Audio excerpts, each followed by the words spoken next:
Hi, Flora.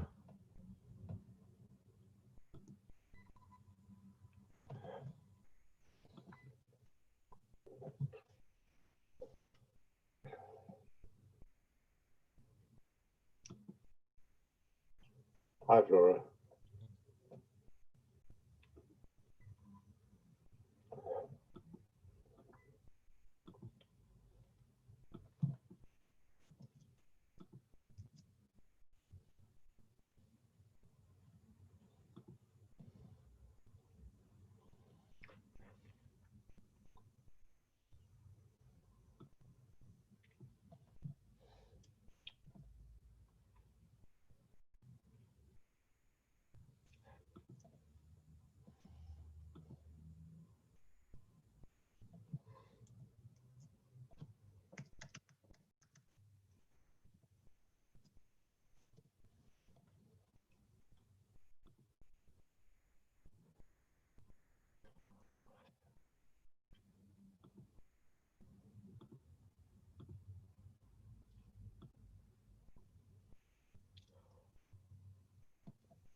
Yeah.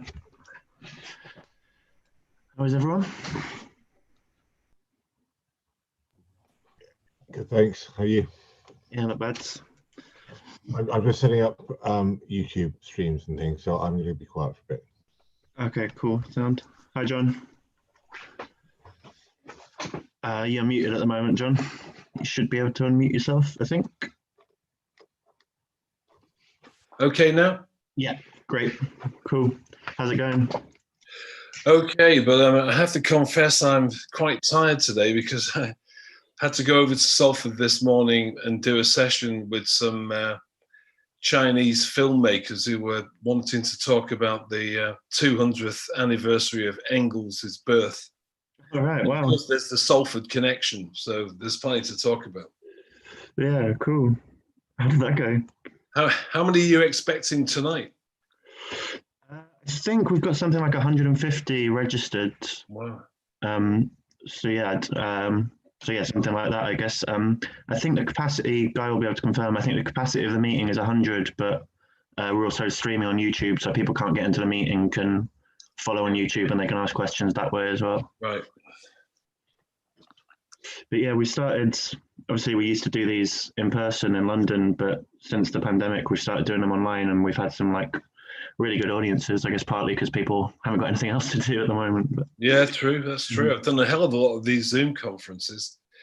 In fact, I'm doing one next week with some kind of European-based social democratic think tanks. One's based in Brussels, and the other one is the Karl Renner think tank, which is associated with the Social Democratic Party of Austria in Vienna. And the theme of that is really the state of social democracy in Western Europe as a whole. And of course, it's a big issue. And if anyone knew the answers, I think it would have been solved a long time ago. Yeah. It's been going on for at least 30 years. Yeah. Yeah, it's weird to think how the last time we met with you for one of these, we were talking about the prospect of the left in government. Yeah. Do you remember me? One of the points I made in that meeting, which is a banality, really, but it struck me as being quite important, was the way in which the agenda gets overloaded so easily. For political parties in opposition, it's so tempting to adopt a position on dozens and dozens of different things. And of course, unless you really are a kind of news hound and a politics nerd, you're never going to follow that stuff. For most people, you've got to keep it simple, punchy, and focused, I think, and keep repeating it as best you can. It's obviously easier said than done, but that's the art of it, isn't it? I mean, whatever you think about Blair, and I think of him as being atrocious in many ways. He was a great communicator, Hi, Becca. Oh, you're muted. Oh, sorry. Hi, you're right. Hi. How's it going? Yeah, good, thank you. How are you? Yeah, not bad. Hey, Sophie.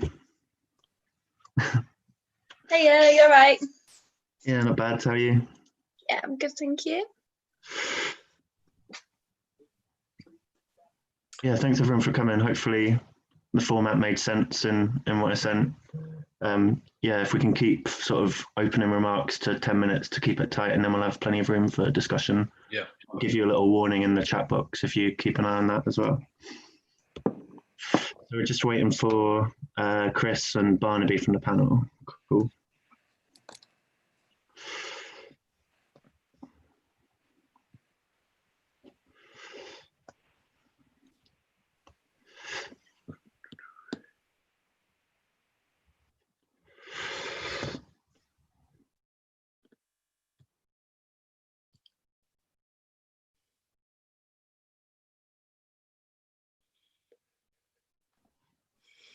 Yeah, just as a warning, I think the live stream on YouTube might have started already. I doubt anyone is watching, but don't do anything that you don't want people to see on YouTube. That's correct. It's sorry about that. It's a real headache trying to set it up live as we go live. So.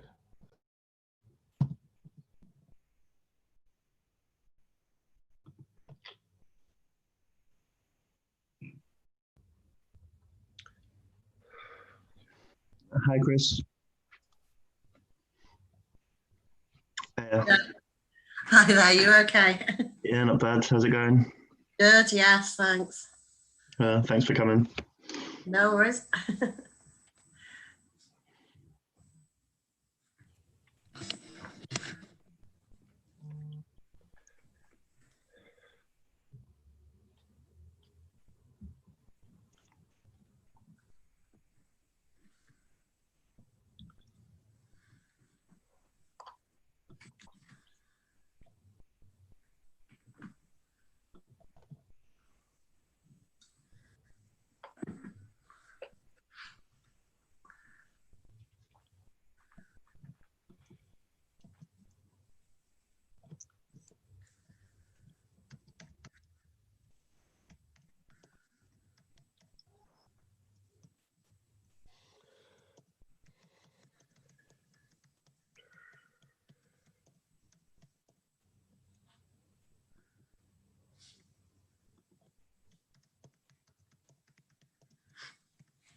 Hey, Flora, is your sound working all right now?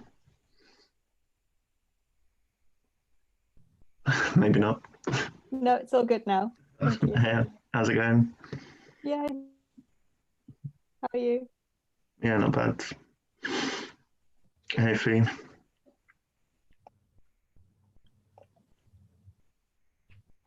How are you? Yeah, not bad. Are you on Twitter tonight then? Yes, I am. Excellent. Cool. Yeah.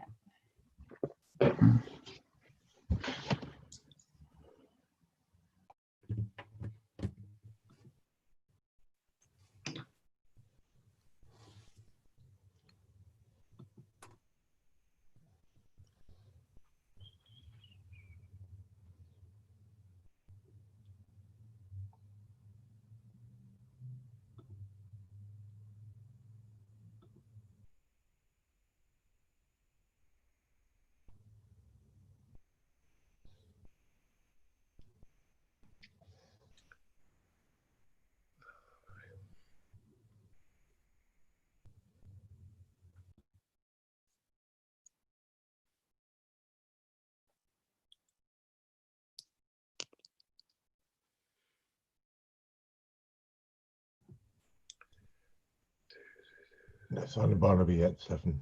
Just to let you know. No, not yet. I give him a message.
Do apologise for the cat. He will go away.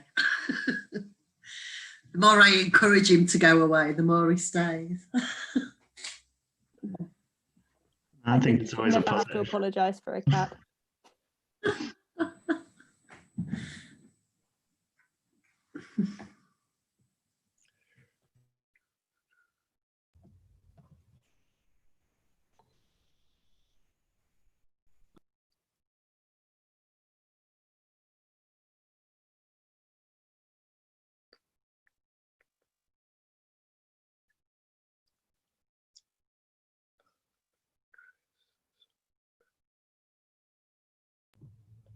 I'm going to start letting people in.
Oh, dear.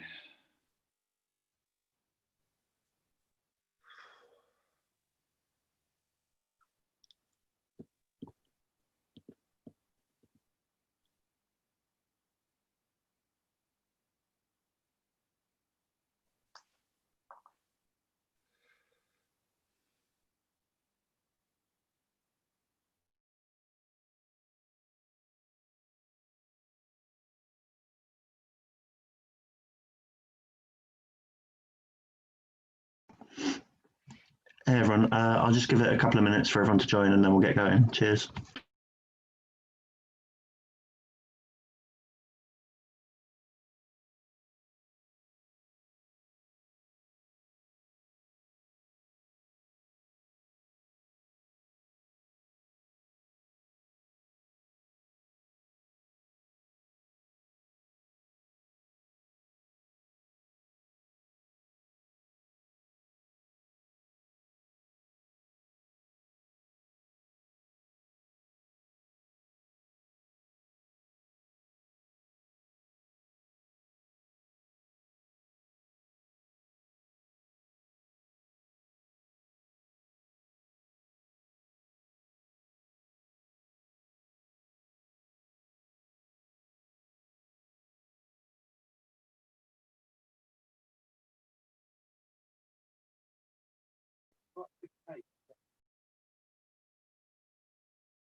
Yeah, yeah, well done. See the next round. Good work. We're going to have a quick break, but not long to wait for you to return. How are you getting on?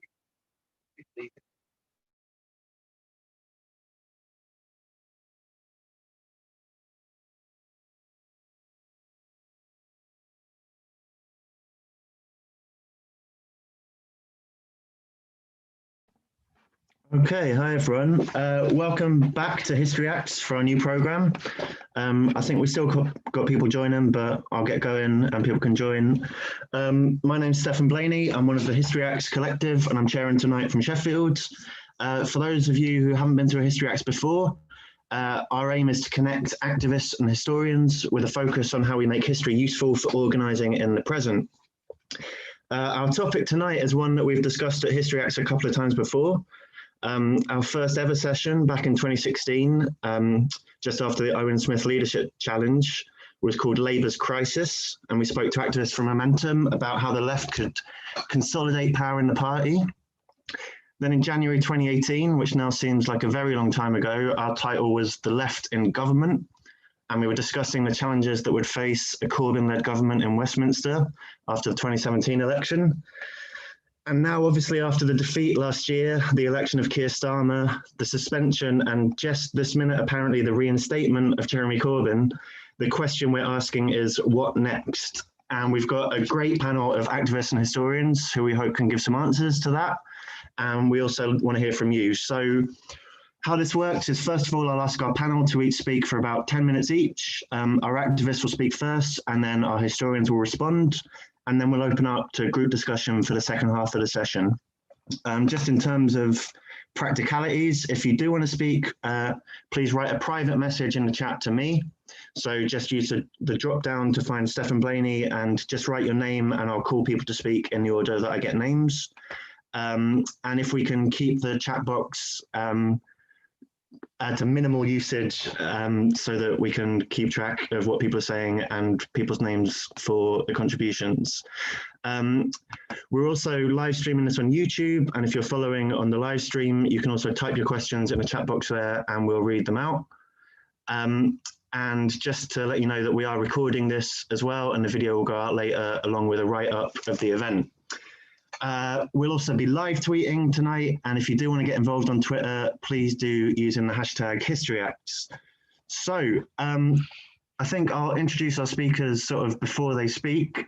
So first up, we've got Becka Hudson. Becka researches and campaigns on criminal justice issues in the UK, and she was involved with the Grime for Corbyn campaign in 2017 and 2019, and more recently, the Fck Boris campaign. I'm not sure if you don't write the U in the name, but I'm pretty sure that's how you pronounce it. So Becka. Thanks so much, Stefan. Yeah, hi everyone. I'm Becka. Yeah, so that is my background. I guess I've been asked a little bit to speak about the sort of campaigning that I do, and what the relationship of the Labour Party was to that when Corbyn was leader, and a little bit about what that might look like now. So as I guess is clear from what Stefan said, most of the stuff that I've done a lot of kind of cultural campaigning, and largely it's kind of been extra parliamentary and community-based kind of campaigns. So they've intersected with the Labour Party at times when it has been mutually beneficial, or when we want them to support something that we're doing, or we want to support something that they're doing. But it's not been the kind of campaigning which has been in and of the party and kind of inside its internal structures and institutions. And before that, I mean, and ongoing now, most of the work that I do is around the criminal justice system. So kind of fighting the excesses of the criminal justice system in terms of racialised policing and human rights abuses in prison. And before that, I worked in the Radical Housing Network, which is a radical housing network, for a couple of years. And so you can imagine that as somebody who worked on housing issues and criminal justice issues, the Labour Party was not always an ally for many of the people and communities that I work with. And the kind of behaviour of lots of Labour councils on housing, particularly in London, was something that many communities that I work with were fighting against. And the excesses of particularly the kind of hangovers of Blair's Labour in really aggressive and violently racist law and order and anti-asylum seeker policies was something that, again, a lot of the sort of people that I'm used to working with were fighting against that, and the ways in which the legacies of those policies had devastated their lives and continue to devastate their lives. So I've never had a totally rosy look at the Labour Party. And I suppose from that perspective of doing that kind of work, even when we were doing kind of ostensibly electoral campaigns, so for example with Grime for Corbyn, which is obviously for Corbyn, it's kind of explicitly pro a particular political candidate, the sort of way in which those campaigns worked was to meet people where they were. So the members of people who ran the Fck Boris campaign, I'm glad I'm allowed to swear, I didn't know if I had to say F Boris or not, and the Grime for Corbyn campaign, not all of us were Labour Party members. In fact, I think probably the vast majority of people weren't Labour members. But we saw an opportunity for the families and friends and communities that we came from, or the kind of music communities that we came from at particular times. And that made us want to fight with our communities for those kind of things. So Fck Boris, for example, was at first a kind of festival demonstration the day that Boris Johnson became Prime Minister. And then when it became clear that there was an election coming, we thought, well, let's do mass voter registration. And we managed to roll that out to 45 events across the whole of the country, registered thousands of young people to vote. But at the same time, even while the election was ongoing, we often used the parties and events that we ran to do things like fundraise for local food banks, or ask people to bring a bag of food as their ticket to get into a club night, and then that food would later be taken to the local community food bank. And our kind of flagship event we ran at the end of the election in London was a fundraiser for a local youth group who monitor police abuses of power in Hackney. They're called Hackney Account. I recommend checking them out. So we were always aware that we were trying to do kind of two things at once, right? Like what we were doing was quite electoral, but at the same time, we were trying to support community members, and to the best of our ability, we were only kind of small grassroots organisations, to be able to build community power about things that was happening in people's lives at that time.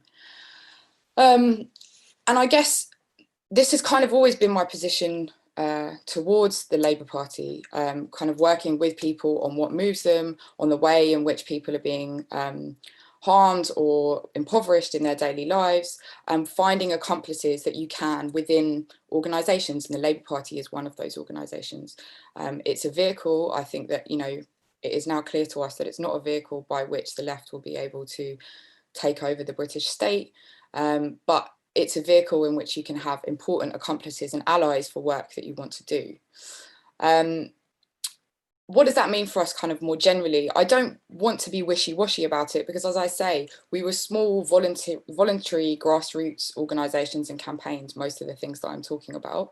And in lots of ways that really hampered us. It meant that we were juggling work, study, caring responsibilities, and in our free time trying to scramble together 45 events across the country to do voter registration, or to fight a particular case that had happened where a young drill artist was given a custodial sentence just for performing on stage and kind of saying things which anybody else would be allowed to say. And being able to do that in your free time when you're not actually part of a mass organisation can be very difficult. You know, it's a position of weakness.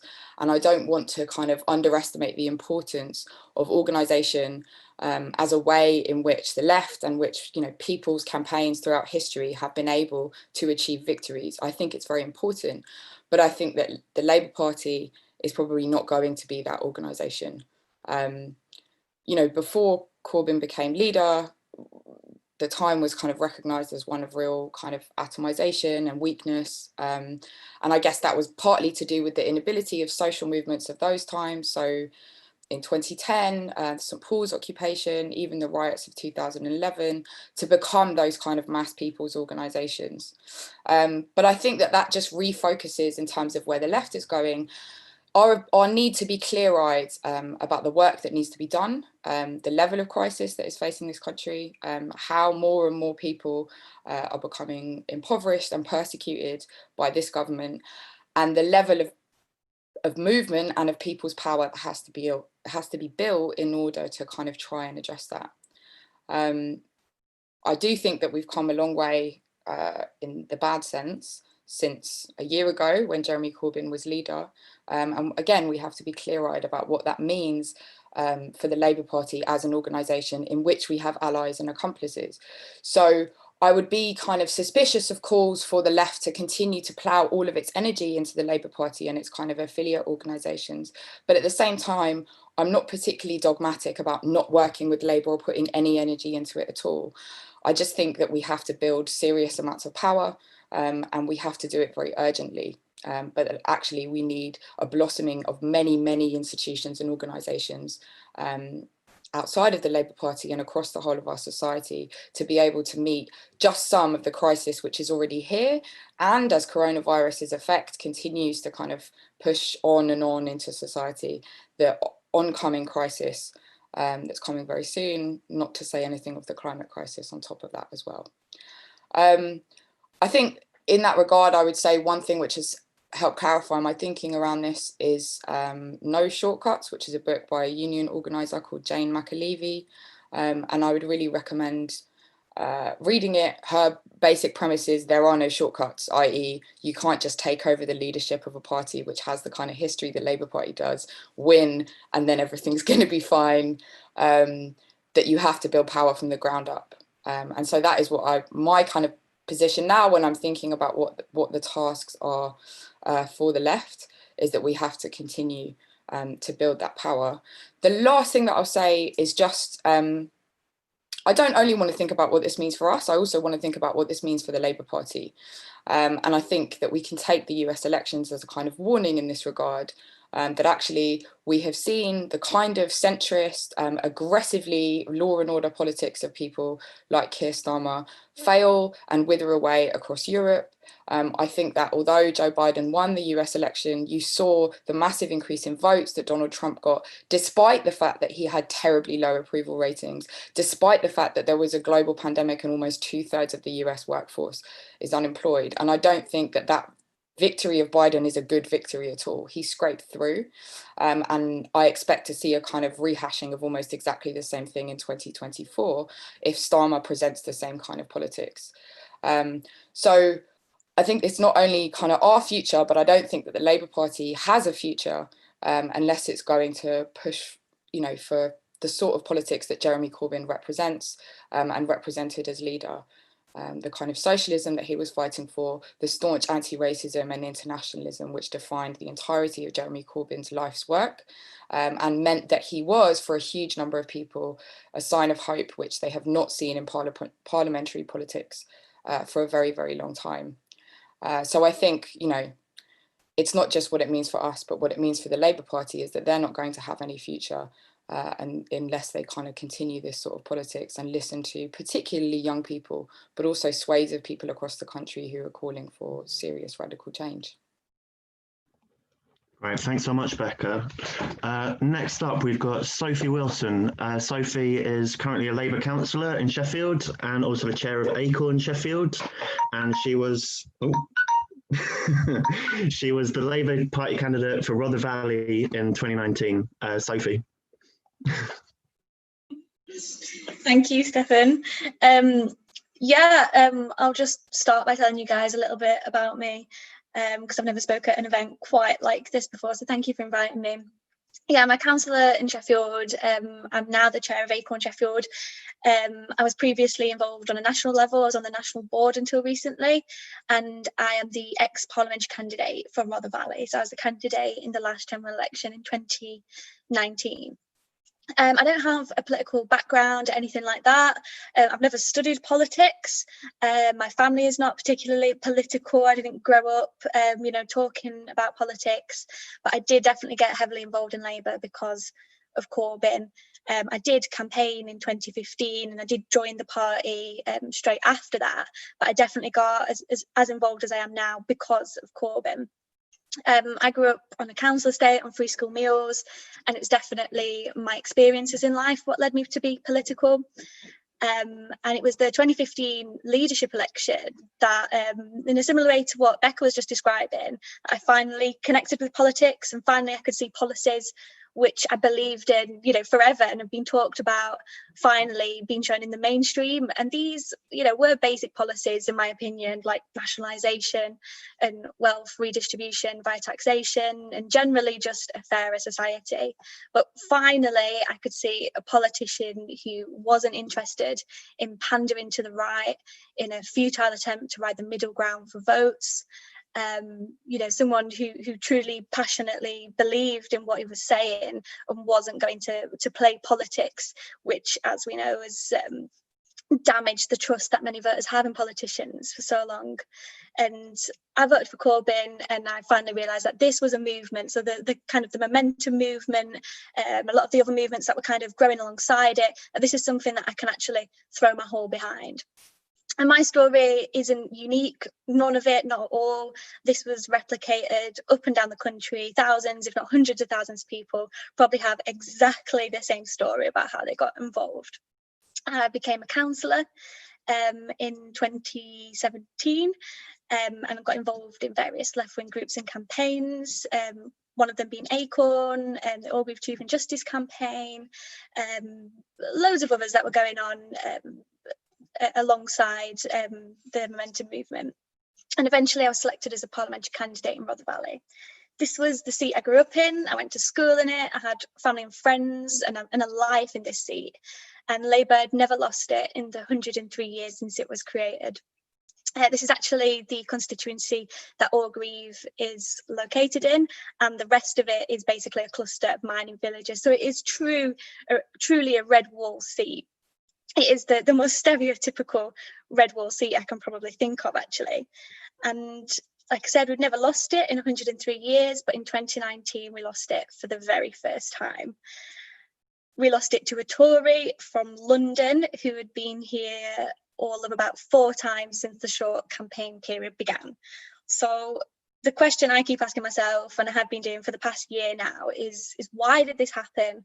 Why did an area so affected by Thatcher's legacy, so damaged, so forgotten about, and so inflicted by neoliberalism want to vote Tory after never having done so?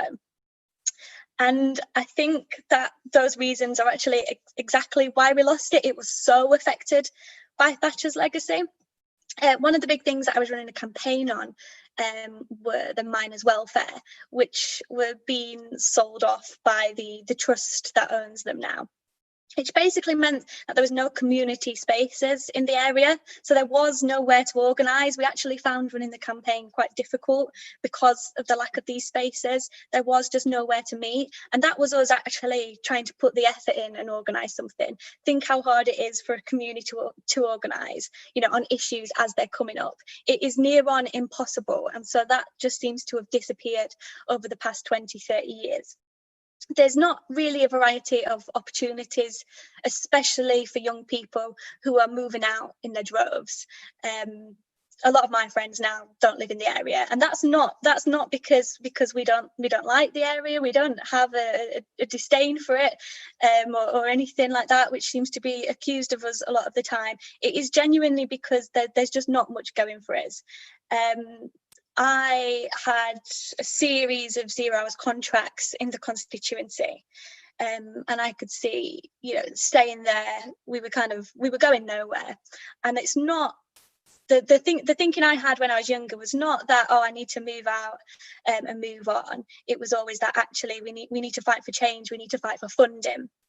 But obviously, when you're really struggling, like a lot of people are, it can be really hard to organise yourself in that way and to actually have the time to think, what is the root cause of the issue here? As well, on top of that, Labour seemed to have taken the vote for granted. It was going down since Blair's first win, actually, and by the time I was a candidate, we were holding on to a seat by just over 3,000 votes.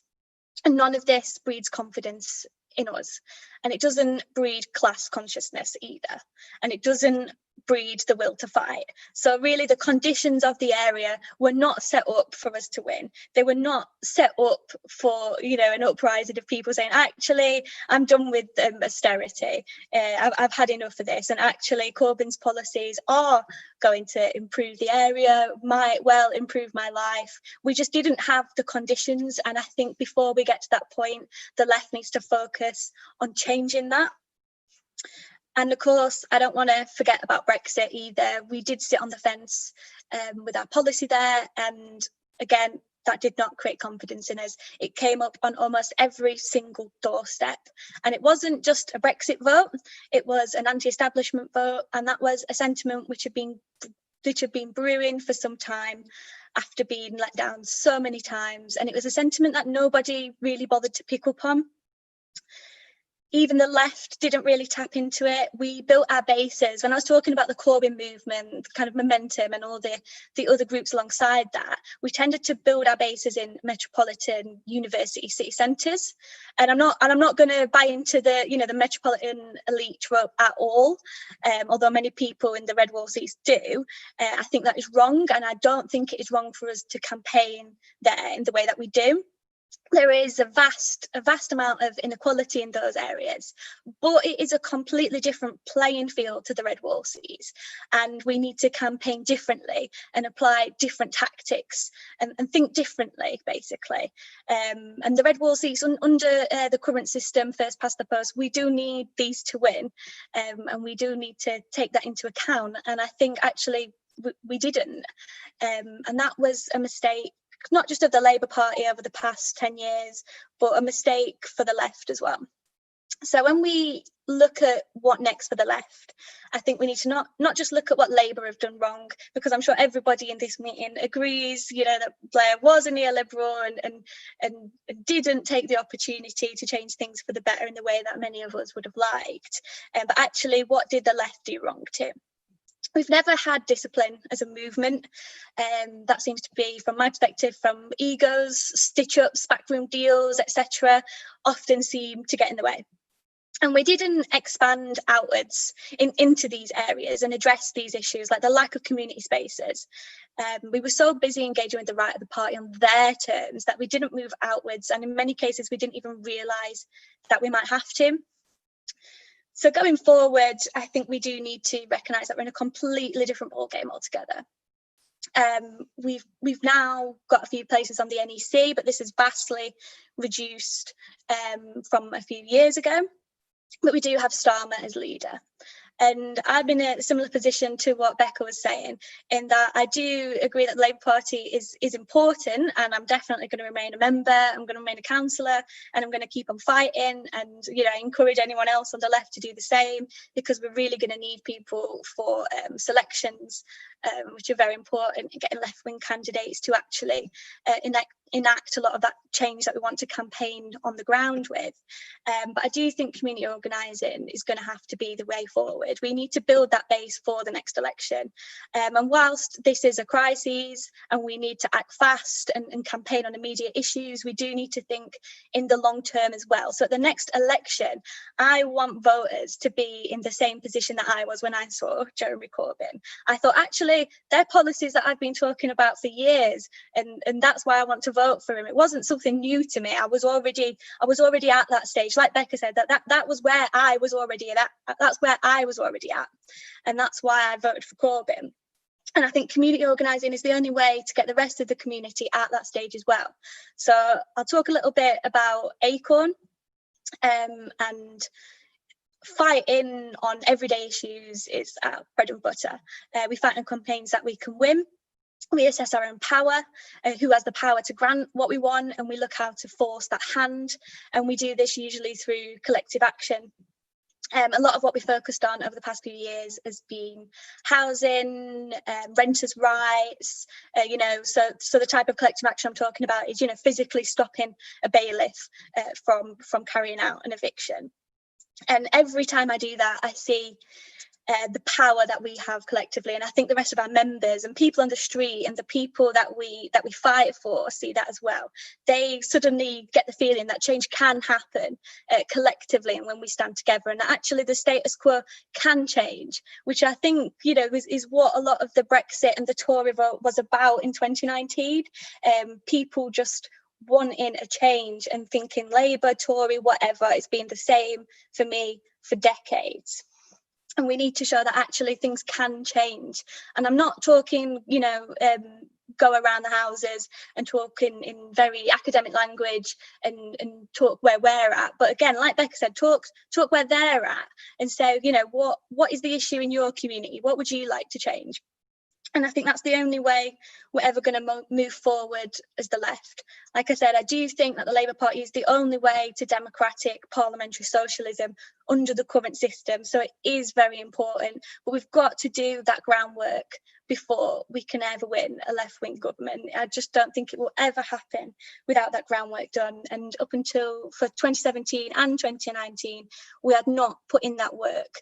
There was various groups doing it, but as a movement collectively, the masses of us who were so invested in the Labour Party tended to forget completely about the groundwork, which was, in my opinion now, so much more important. So I'll kind of end it there, and I'm looking forward to the discussion and see what other people have to say and what they're thinking about this topic. Great, thank you, Sophie. So our final speaker from the activist side of the panel is Chris Peace. Chris is an activist with the Orgreave Truth and Justice campaign that Sophie mentioned, and she was also the Labour Party candidate for North East Derbyshire last year. Chris. Thank you. Thanks very much for the invite and the contributions so far. There will be a little bit of crossover in what I will cover with what Sophie has spoken about, just because we both happen to be parliamentary candidates in very similar areas in the last election. The area where I stood, North East Derbyshire, I spent the time since being selected there in February 2018, was selected as an early selection candidate between then and the election, trying to say that the fact that North East Derbyshire turned Tory in the 2017 election, the election when Labour held on to, you remember the prediction for 2017 that Labour were going to get absolutely trashed, and we didn't. But North East Derbyshire did go Tory then, and I was saying it's a warning just from the listening that we were doing. I'll come back to that, but just very briefly, I came from a family that were Labour supporters. They weren't members of the party, but they basically saw, you know, the socialism of a Labour Party as being, you know, the only party that recognised right from wrong, that was all about dealing with inequalities. My parents both came from very impoverished backgrounds. My mum grew up in an orphanage in Leeds. My dad was brought up away from his family by his grandparents in very, very poor situation. He was working from the age of 12 every morning and then going to school. And really, they got their politics by seeing the Labour Party as somebody who, in their lifetime, brought in the welfare state after the Second World War. They saw those changes. They were both born in the early 30s, and so both did actually see what life was like before a welfare state, before council housing, before the NHS. So that was really my background. My kind of awakening in the middle of all of that was growing up in a mining community during the 84-85 strike. I was 14, was a big school, and everybody in my class had a mining connection, somebody who was on strike. And I can safely say that the whole of that community was 100% behind what the National Union of Mine Workers was fighting for. I often get, you know, accused of looking backwards when I bring up the strike and talking about this. It most definitely isn't history by any means, because what we were learning as teenagers during that strike and what was being said loud and clear was that industrial action was being taken because of the future, because it was fighting against an attack on nationalised industry. The whole political ideology behind the strike was to bring down organised labour and attack on the trade unions so that the path to privatisation would be easier. And indeed it was. And in my lifetime, I saw national industries like water, gas, electric, the Royal Mail, all go into the private sector. And I think if, you know, whilst we may all have our eyes open to the fact that, you know, privatisation will always put profit before people, I think the pandemic, very sadly, has brought this onto the agenda clearly again. I've not been in the Labour Party all my life. Whilst I've voted Labour, I saw my contribution was as an activist, not within the party. I got involved in campaigns that were often alongside what I was experiencing in my workplace. So I was lucky enough to have my education paid for. I do apologise for lauding that, but you know, it didn't cost me to go to university. And I was lucky enough to do that because of that political choice. And I became a teacher initially, which brought me to Sheffield, got involved in my union, the NUT, and subsequently I did retrain as a solicitor, worked in legal aid for a long time, and got involved in the campaigns against legal aid when legal aid cuts started to be brought in, sadly by a Labour government, first of all. I think it's important to remember that. And also I've been a campaigner for youth justice. However, in 2012, the Orgreave Truth and Justice campaign was established. And I was immediately drawn to that, not just through my kind of community where I'd grown up, what I'd seen with my own eyes, but also because of the injustice I was still seeing in the criminal justice system and the legacy that is South Yorkshire Police, which is who I was dealing with day in, day out in police stations and in the court. I did join the Labour Party and became more active there. And it wasn't really, I think, until the, you know, the fact that we did get Corbyn as the leader. And I think when you sit down and you speak with people like my dad in their 80s, and when you're saying to them, I never thought I'd see this, Dad, in my lifetime, and he says back to you, I never thought I'd see it in my lifetime, then I think we know that this was something quite different. And I don't think as disappointing as we may feel, well, disappointing as we clearly are with the loss of 2 general elections, and as disappointed as some of us may feel under a change in leadership and what is undoubtedly a change in direction, I think we do have to try and keep the good points. And this is kind of, you know, I'm not a hopeless optimist by any means. I can be as pessimistic as the next person. But I think we do have to remember, you know, as a Labour movement, you know, 10.1 million people voted Labour in that last election. We didn't win because geographically those votes weren't all in the places where they needed to be to win. But that's up against 13.9 million who voted Tory. So, you know, I don't take that, you know, the Labour manifesto of socialist policies in 17 and 19 was completely rejected. And I don't think we should ever be apologising for our socialist policies. In fact, we should be fighting for them. What we do have to bear in mind, and like Sophie, you know, where we are and what we do in the community, the work that I do for the Orgreave Truth and Justice campaign, you know, is focusing and is inextricably linked with the fights that are happening in our workplaces now.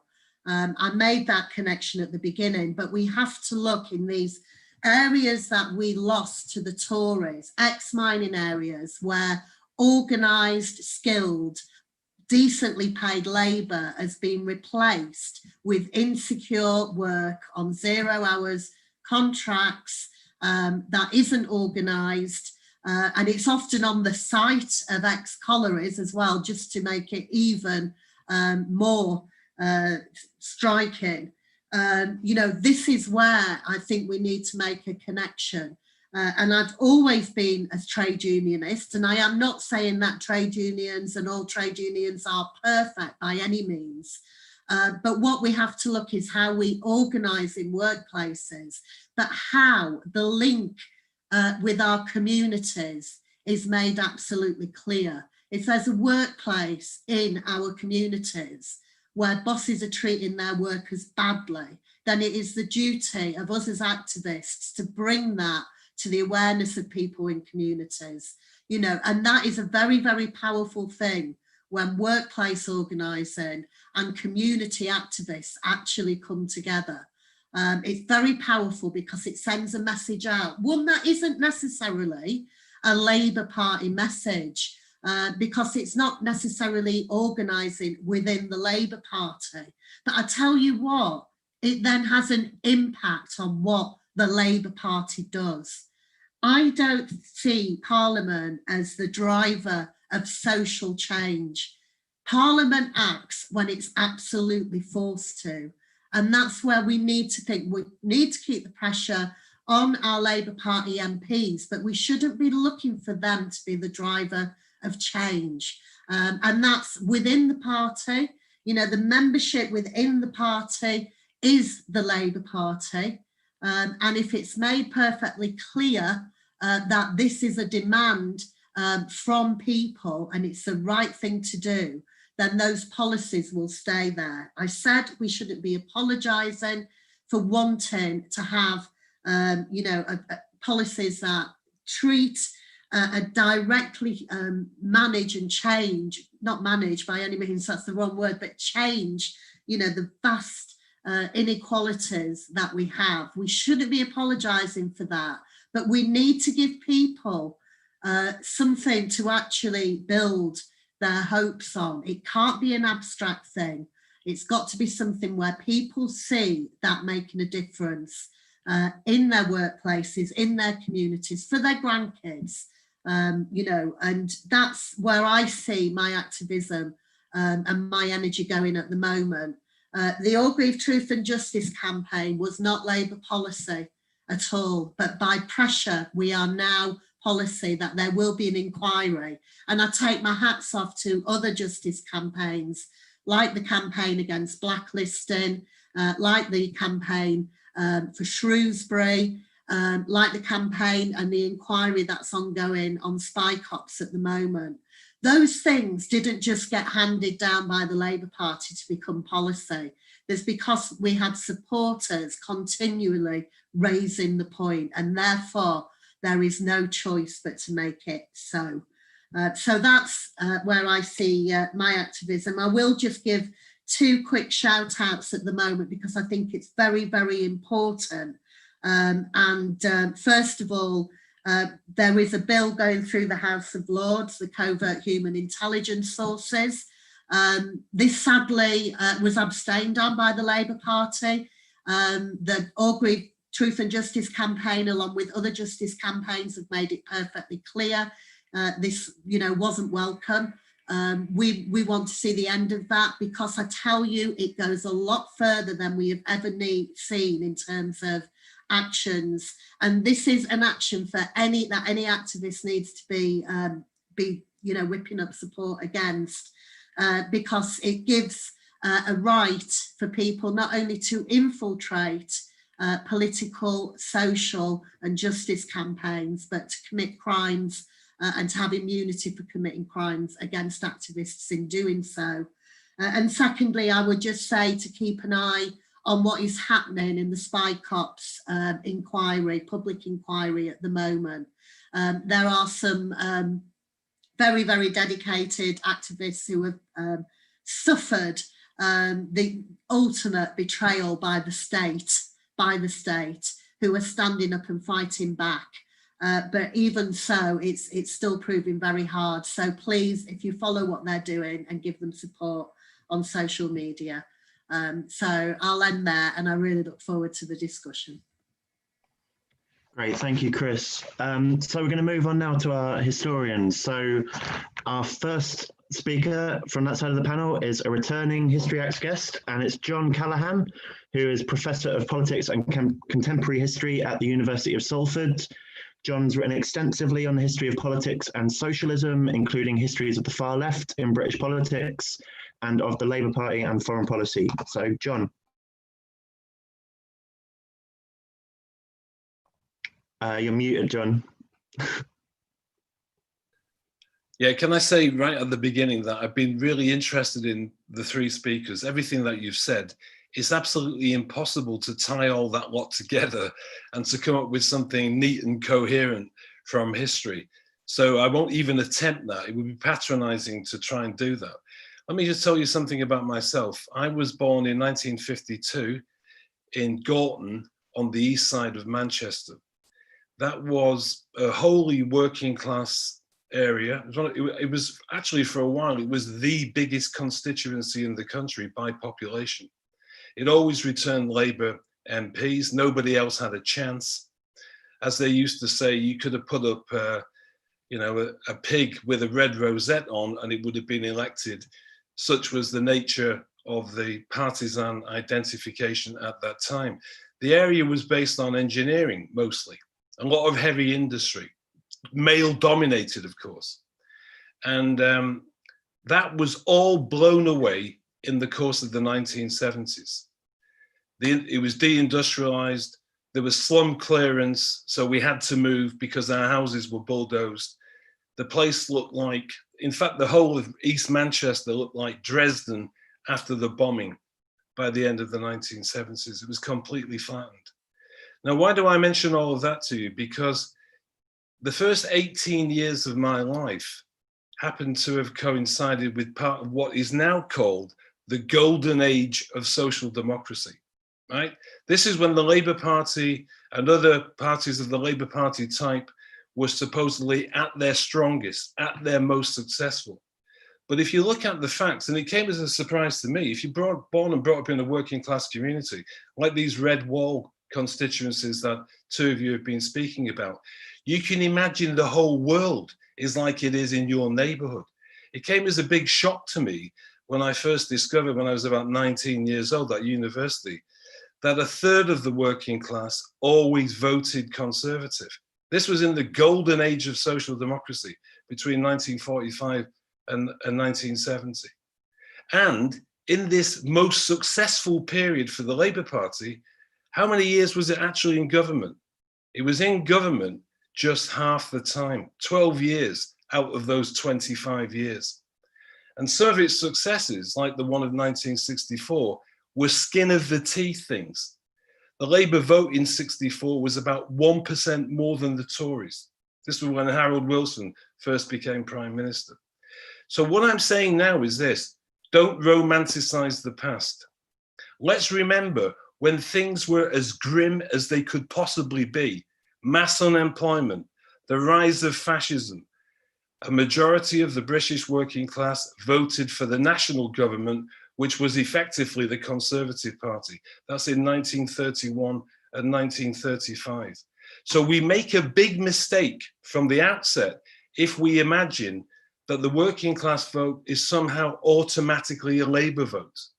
Of course, the other thing that I haven't even bothered mentioning yet is that in the golden age, so-called, a majority of women in all social class backgrounds voted Conservative. That didn't change until compulsory all-women shortlists came in, and the allocation of safe seats to women candidates. That was what, after 1987. So the Labour Party, has never ever been a particularly successful party in terms of winning general elections. The most successful it's ever been in terms of winning general elections, of course, was when its leader, Tony Blair, was most removed from socialism, and the trade unions were kept at a great distance from the Labour Party. And of course, nowadays, if you're looking at Tony Blair's legacy, by the way, it's almost embarrassing to be saying that on the positive side, there was devolution, there was a sure start or whatever. On the negative side, there was the Iraq war, hundreds of thousands of people killed. And also, of course, Gordon Brown and Tony Blair's celebration of the City of London as a great success story, as a model of modernity, as a vision of the way Britain would be, a successful Britain.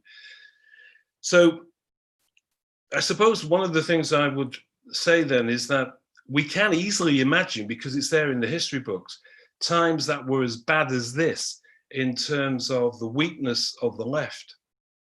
And all of the things the first three people were talking about were pursued then, rightly so as well. That skepticism that Becka expressed at the beginning, which I share myself, by the way, not wanting to put all your eggs in one basket, and certainly not in the Labour Party, I think that's a healthy condition.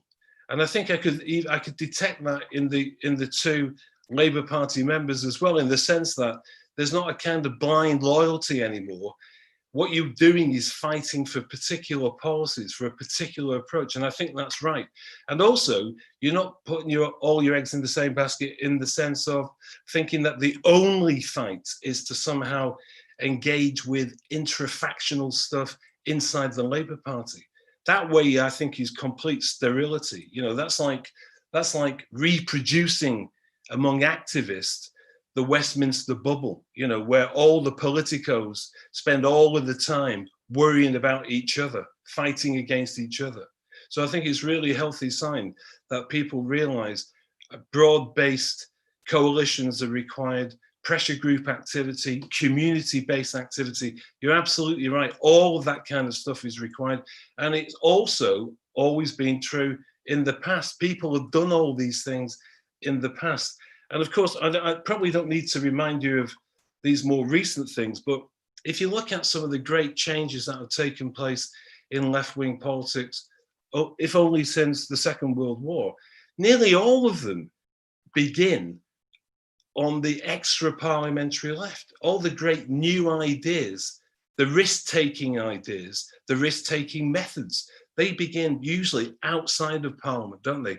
They begin with pressure groups and campaigns. I mean, an obvious example would be something like Charter 88, which initially was only just over 300 people. And they began the campaign for constitutional reform. We didn't get all that they campaigned for, but some significant constitutional reforms, came about as a result of their efforts and winning the argument and so on. Similarly, I think Tony Benn in 1970 already was one of the first Labour MPs to recognise that in the 1960s, all kinds of new left movements had emerged from feminism, the beginnings of the environmentalist movement, anti-racist movements, movements concerned with opposition to imperialism. These were nearly always outside of the Labour Party. Community politics, actually, was another outside of the Labour Party, which the Labour Party eventually was influenced by.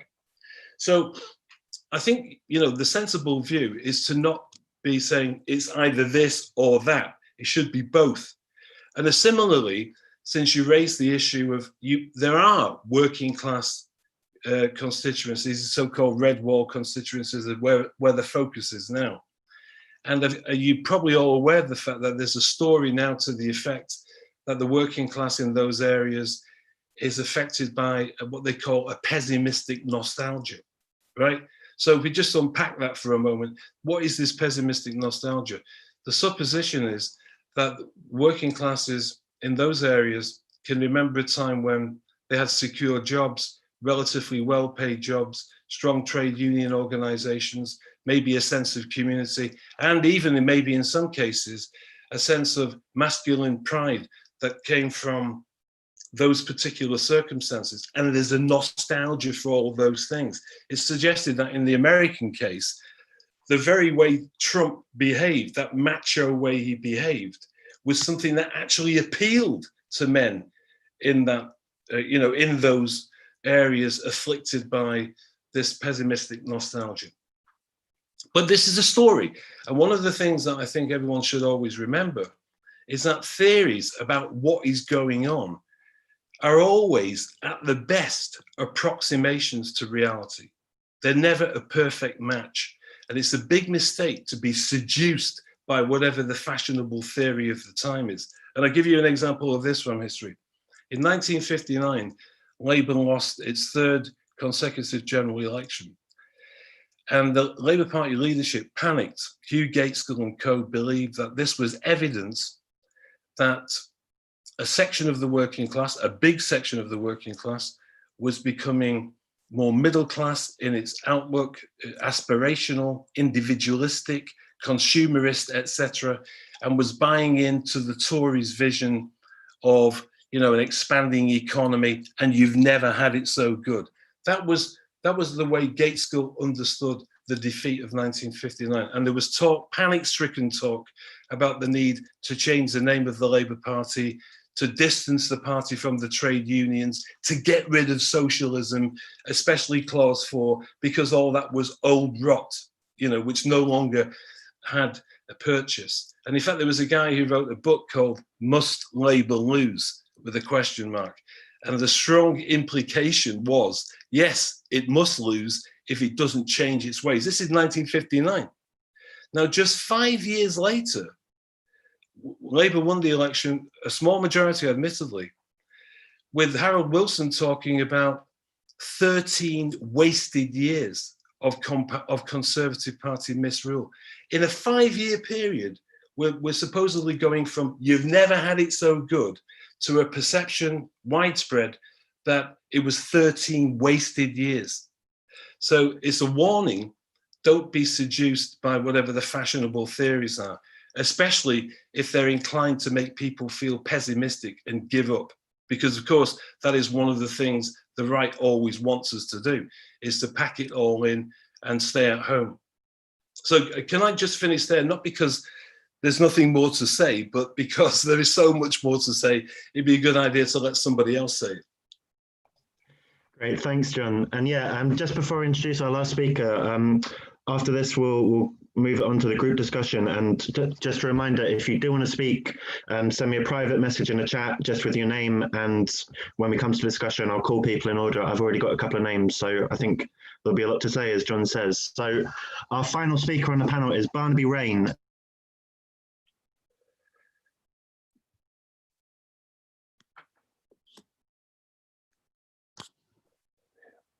Hello. Hi. You froze at the key moment for me. Am I back? Yeah, you're back now. Yeah. Okay. Stefan is still frozen for some reason. I'm sorry about that. Okay. Hello, everyone. Thanks so much for inviting me onto the panel. I agree with everything that people have said, but more than that, I also find it very, very educational. So in asking what I can give, similarly to what John was saying, I mean, really, there's most to learn from the experiences of the three activists. But I hope that historians can help in highlighting both what is new and what isn't.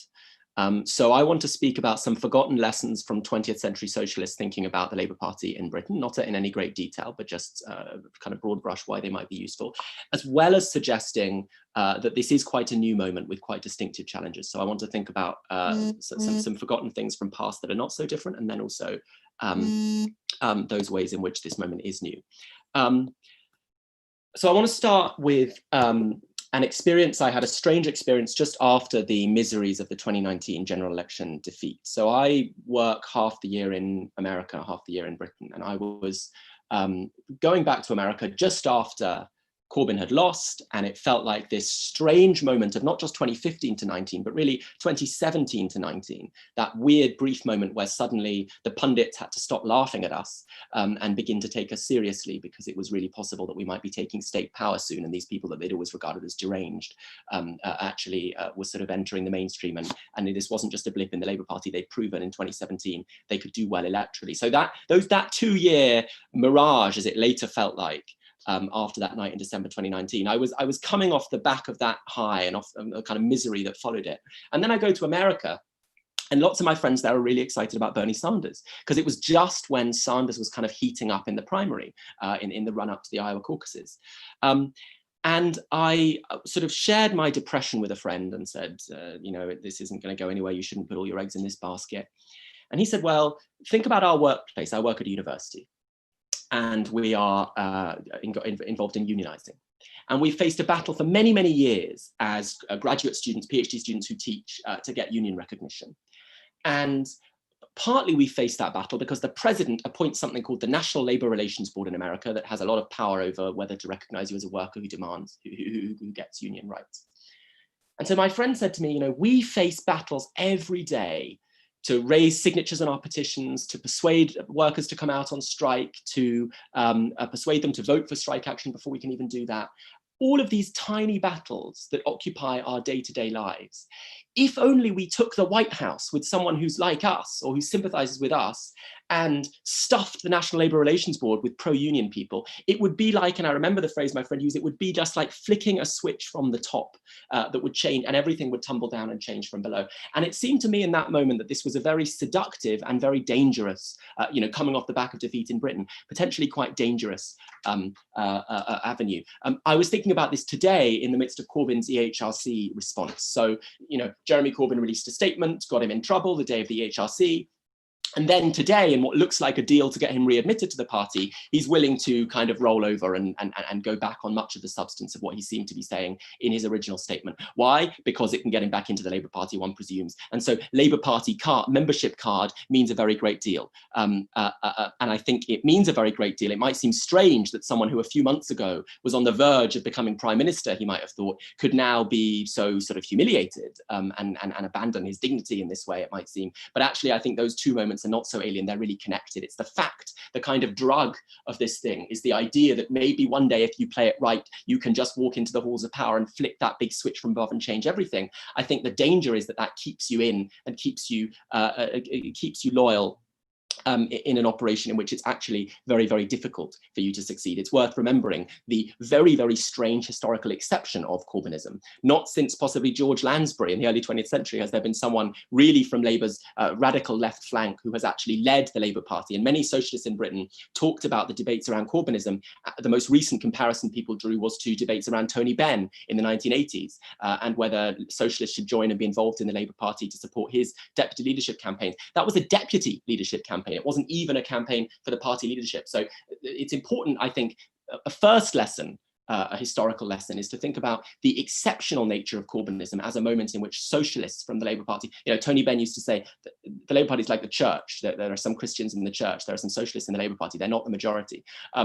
The exceptional nature of Corbynism as a moment of the left leading the Labour Party is worth thinking about, because I think a lot of the frames of the Labour left now appeals to unity, for example, the claim that the left is needed for election victory, so the right in the party shouldn't shaft the left.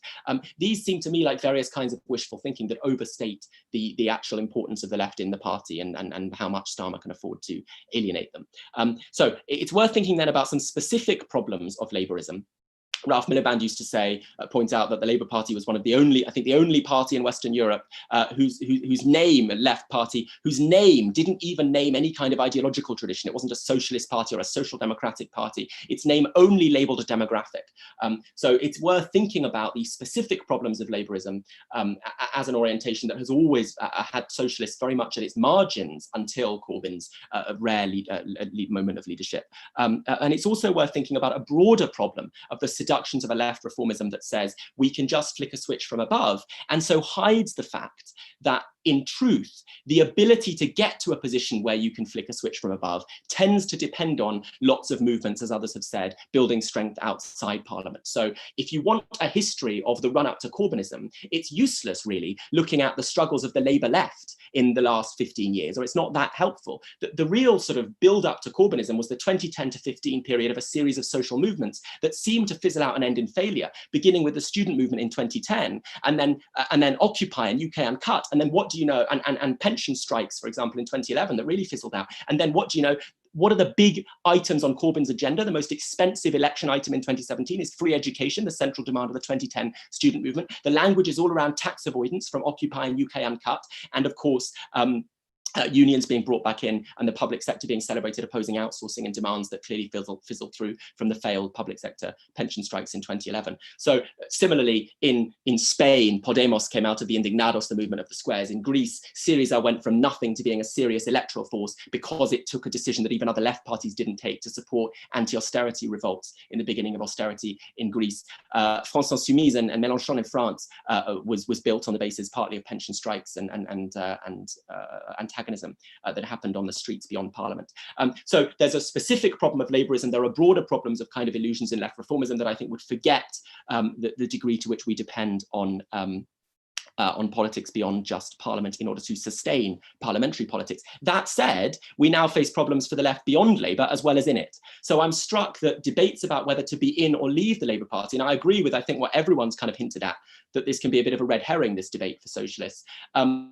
These debates are today overwhelmingly moralistic. So the question, should we be in Labour, is overwhelmingly answered, in my experience, either by people saying, you must stay and fight. Keir Starmer wants you as a left-winger to leave, so you must stay and spite him. Or on the other hand, people saying you must leave because Keir Starmer's so horrible, and look, he's just tried to abstain on allowing British soldiers to torture people. Isn't that nasty? You must leave because it's a moral stain. These are both heavily moralistic positions, and what the moralism implies to me is the absence of a strategy from either side. So having just said that it's important not to be drawn in to some of the seductive but dangerous appeals of a kind of Labourism. It's also true, of course, that people on the left outside the Labour Party don't have some revolutionary strategy to capture state power in Britain that is different from Labourism. And actually, for most of my short life so far, the left has been on its reforming and its revolutionary wings without a strategy. The weird thing was that in the 2017 to 19 period, it felt like there was a part of the left that did have a strategy for what it would mean to bring us closer to socialism in Britain, especially on the economic front. Right, John McDonnell and the team of people around him did serious work to try to advance beyond just traditional claims about tax and spend or nationalisation, to try to advance a series of arguments about what structural change in ownership patterns of the British economy would look like that they could do from number 11 Downing Street and from the Treasury. So the weird, just as Corbynism was a weird exception in having at the top of the Labour Party a socialist, more broadly, the weird exception of the last few years was that we broke out of the decades-long paralysis because a section of the left seemed to have a strategy. It now seems to me it's back to the future, right? We're now back in that situation that we were in before 2015 or maybe 2017, where neither the Labour left nor the extra Labour left has much of a strategy. So I just want to say something about why that is. Though, am I out of time, or should I? No, you got a couple of minutes. Go on. Okay. So I think that the problem that's been raised by others so constantly here is the problem of identifying a constituency and knowing what sorts of demands are the demands of the left in our moment. You know, this phrase that was very important to Marx, immanent critique. And immanent critique is where you identify, you don't criticize a particular society by adopting a position external to it and lambasting it morally. Rather, you identify the historical processes occurring within that society that might offer a way to transcend and escape it. And that, for Marx, required identifying a particular group of people who could act as a collective subject and could do the work of transcending that society. When he sat down to write Capital, there were more workers in England who were domestic servants than factory workers, but he wrote about factory workers, not domestic servants, because he thought they occupied a key position strategically. Today, if we look at examples of exciting left resurgence, I've seen in America, for example, the DSA, it's very telling how the Democratic Socialists of America are very particularly geographically focused, and they're not geographically focused in what are constantly in Britain called the traditional areas of left strength. You know, they're focused in multi-ethnic working class inner cities, not in places like near where I live in Queens and New York and cities like that, not in a sort of red wall areas. So of course, the sort of fundamental challenge we have to face is the problem of a class base in thinking about the contrast between a miner in a moment of the miners' strike, where working class people were faced with the might of state power as their antagonist and developed in the NUM, without romanticizing it, but obviously developed a broadly solidaristic, egalitarian ethic in response to that, you know, most romanticized in something like Pride, in terms of links, the film, in terms of links between miners and other oppressed communities in Britain. I know someone who worked at the time for the Palestine Liberation Organization and was going up and doing meetings with miners, talking about Palestine, an issue that now we'd be told is a kind of Islington issue of no interest to a worker in a red wall seat. But of course, it's not just a lie to say that's of no interest to a worker in a red wall seat. It is the case that an older homeowner in Bolsover today who has some wealth by virtue of owning a home might not be the same and have the same class position as they were when they were a minor. And it's notable that in abstaining on bills, as has been mentioned in this discussion, abstaining on bills that would have allowed the state to brutalize the NUM even more than they did, as Keir Starmer abstained on the sort of spy cops bill, he was abstaining there, here's the cruel, miserable irony, precisely in order to win votes in these red wall seats. And so we have to be really serious about thinking through the changing class composition and what that means about where our possible constituencies are. Because the background, of course, is that the period from 45 to 75 was really an exceptional period of rising output, a strong economic growth combined with strong state power for Europe, for old, formerly colonial European states that were still able to have a strong say in the machinations of global capitalism. And that's not the political economy or the geopolitical moment that we inhabit now. And so we face new questions. It's certainly wrong in our changing class composition to think of inner cities as anything other than home to large working classes. And we tend to freeze over complex histories of change, where we talk about Labour's traditional base and forget that Liverpool was not a Labour city for much of the 20th century. Birmingham was once a Tory bastion. So we shouldn't freeze over these histories. And I just want to finish quickly with a sort of classic example of a missed opportunity and of what it might mean to try to think through new alliances and the difficulties that Labourism offers in thinking through new socialist possibilities, which is to raise the scare word, the question of Brexit.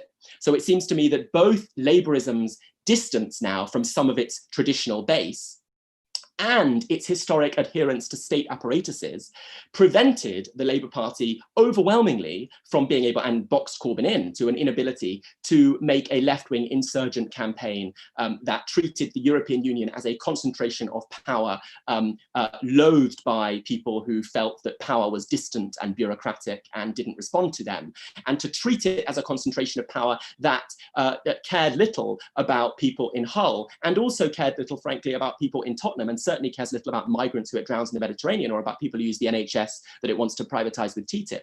The ability to make that kind of insurgent campaign was curtailed, it seems to me, not only by the Labour Party's present distance from some of its voters in red wall seats who would have told it they were angry and didn't like the EU, but also by Labourism's historic adherence to state apparatus as a kind of reforming moderate politics that ruled out that kind of insurgent campaign. And so we were stuck with a binary between cosmopolitan neoliberalism, here's a leaflet with all the corporate bosses telling you to vote Remain, And on the other hand, xenophobic nativism, here's a poster of migrants. I'm going to tell you we're reaching breaking point, as Nigel Farage said. And we got a split in the Corbynite constituency right from 2016, the constituency that Corbyn relied on linking, which is working class inner cities and working class so-called traditional Labour areas like the Red Wall. That was split right from 2016. And I think it's from there that we see some of the problems that we're now living with. And it was by the failure to make consistently anti-racist and anti-systemic arguments and to be unapologetically radical about it. So those are some of the problems that I think we are now reckoning with today. And I don't have any answers because I don't think anyone does. But if anyone here does, I'm very, very happy. Great, thanks Barnaby, and apologies everyone for dropping out just before I introduced Barnaby. I don't know exactly when I went out, but my Wi-Fi cut out. Hopefully it's okay now. I'm also aware that I asked you to send me your names and then lost the chat, but luckily I did write a couple down before I left. But if you did want to speak, please send your name again. First of all, I've got Millie and then Christian. I'll ask them to speak, and then anyone from the panel, feel free to jump in. So Millie first.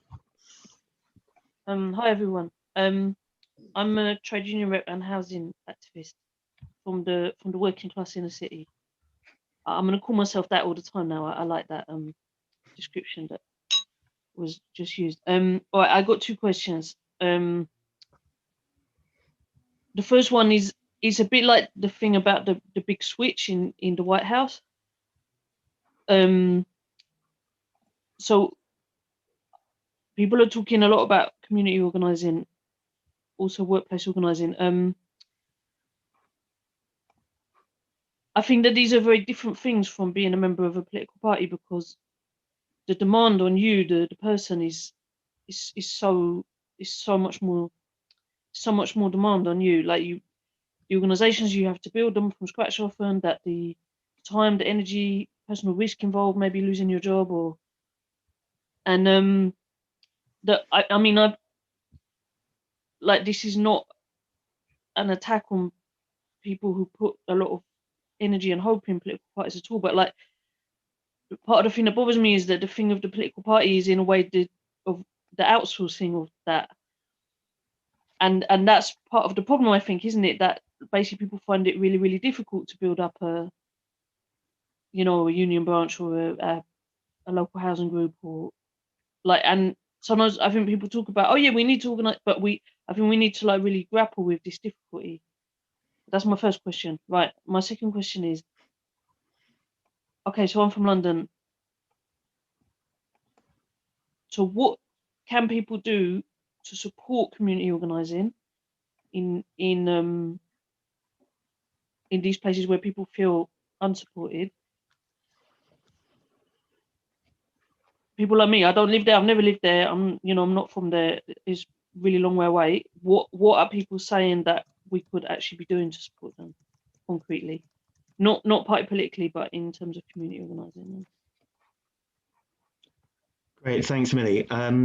So we'll take Christian and then go back to the panel.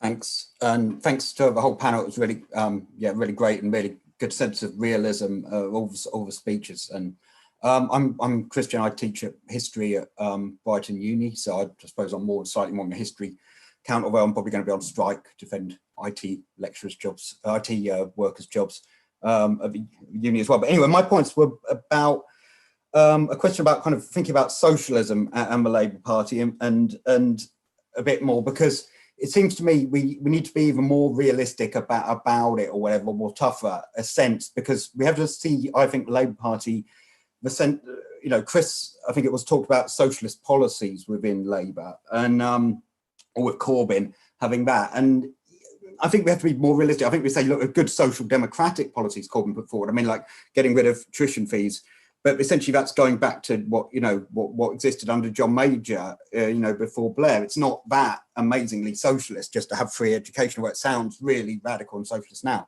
It should just, it should just be a basic thing. And also the question of the fact the Labour Party is tied up with the role of a trade union bureaucracy as well. It's a political expression of a trade union bureaucracy in many ways, what Labourism is, and that's always going to mediate, but it didn't really with Corbynism, against a kind of left agenda. I mean, I just quote from Ralph Miliband. I've never really apparently said it at a meeting. He said the Labour Party is like an elephant You know, he says, if you all get and push it really hard on the left, you can get it to, you know, shuffle a couple of inches off to the left. If everyone pushes really hard. And that's fine, and that's worthy work, and that's great. You know, it's good stuff.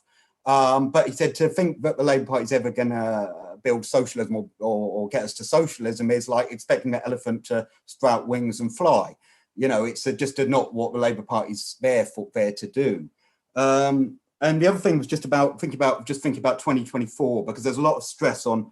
I think Sophie talked about 2024 as, you know, big target, and obviously, hopefully, Labour the left will manage to keep a kind of anti-austerity sense to the Labour Party going into 2024. But I just wanted to make a point. Starmer, say he wins in 2024, he's going to inherit a massive economic crisis. His traditional role of the Labour Party has been to manage capitalism, preside over that, and put that, the interests of capital, over Labour. You know, for Blair's government, you know, it didn't need to. The economy was quite good under Blair, relatively speaking. He didn't need to really attack the working class. He declared war, killed workers in other countries and stuff, but he didn't need to go to war on the British working class. Starmer, I think, unfortunately, would have to go to war on the British working class in a way which would make him even worse than Blair. So I just wondered what people thought about that coming battle, even if you get Starmer elected in 2024. Thanks. Great, thanks, Christian. Yeah, so a lot in those two questions. Anyone from the panel want to jump in? I don't mind coming in on the what Millie was saying about how hard it is to organise community groups and workplace groups. I'm sure we've all had that experience of how hard it is, and the fact that as activists, you know, we tend to carry a heavy load in terms of how many things we're involved in.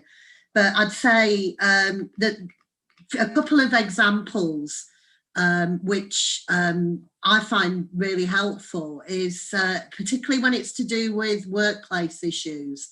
And it almost goes without saying, but it's got to be worker-led. The trade union campaigning that basically gets nowhere is when it's done from the top, and it's run by trade union officials, and it's worker-led campaigns that actually, you know, do that. And it may well be you do have to be realistic about, you know, what your goals are. But certainly an example is an organisation that both me and Sophie have been involved in Sheffield. And it's a model that's getting copied now across other areas. It's a campaign called Sheffield Needs a Pay Rise. And it's a campaign that's about a lot more than that. But that was basically doing a very long kind of workplace canvassing work, finding what it is that workers are struggling with, what they feel is the worst points of unfairness, and then using that to form the basis, and for those workers to be given a task to go away with. And that task may well just be speaking to one other person in your workplace. And I'm talking about unorganised workplaces, not workplaces where there is even, you know, even a recognised trade union, but any union activity. And certainly there have been a lot of victories over that, whether it's been getting an employer who wasn't paying his workers, actually not paying them. You know, we did one action, and as a result of one action, which was, you know, the workers leading it, and members of the community, immediate community, coming out and supporting them outside this workplace. Within 48 hours, that matter had been resolved. It's not dissimilar to what Sophie was talking about with what Acorn does. In terms of community organising, the Orgreave Truth and Justice campaign was set up by a very few individuals. And again, we all got some very simple tasks to go away with and come back and do. And amazingly, at the next meeting, everybody had done it. And it's building on that. It's also celebrating other people's victories as well. I'm involved in another campaign, Full Sick Pay Now, which is a campaign of an organisation called Don't Leave Organise. And one of the people involved in that is a McDonald's worker.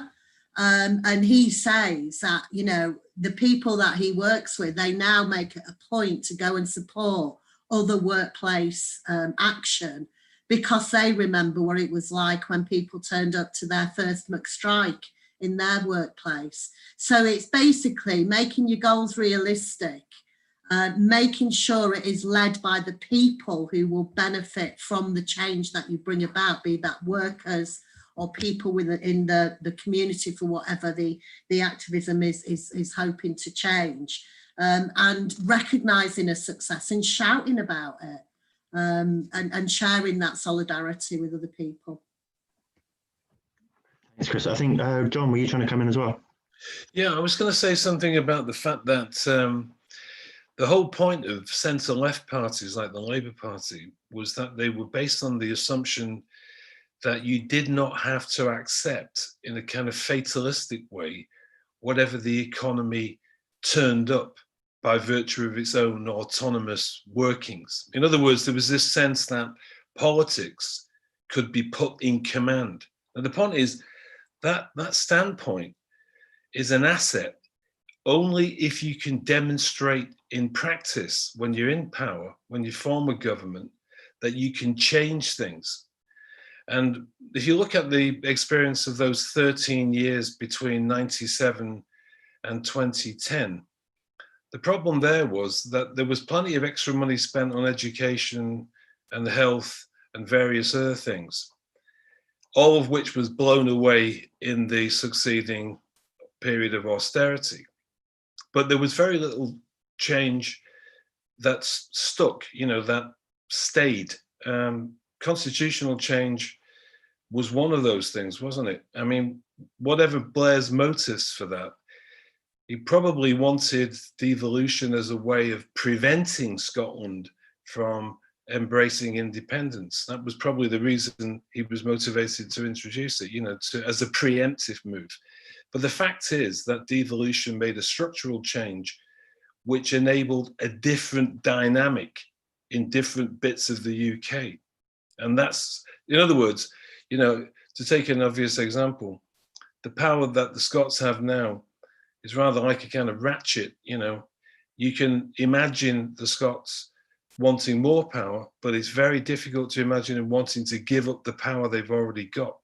Now, Blair may not have intended that, but there's a structural change that, as it were, the Tories are also stuck with. They're stuck with it. So look at all those areas of economy that the left tends to get preoccupied by. Growing inequality, tax havens, corporate tax evasion. Unless we have answers to questions like that, unless we can actually do something to change those things, unless we campaign consistently with other social democratic parties in other European countries over presumably quite a long period of time to make changes in those areas, they'll never get changed.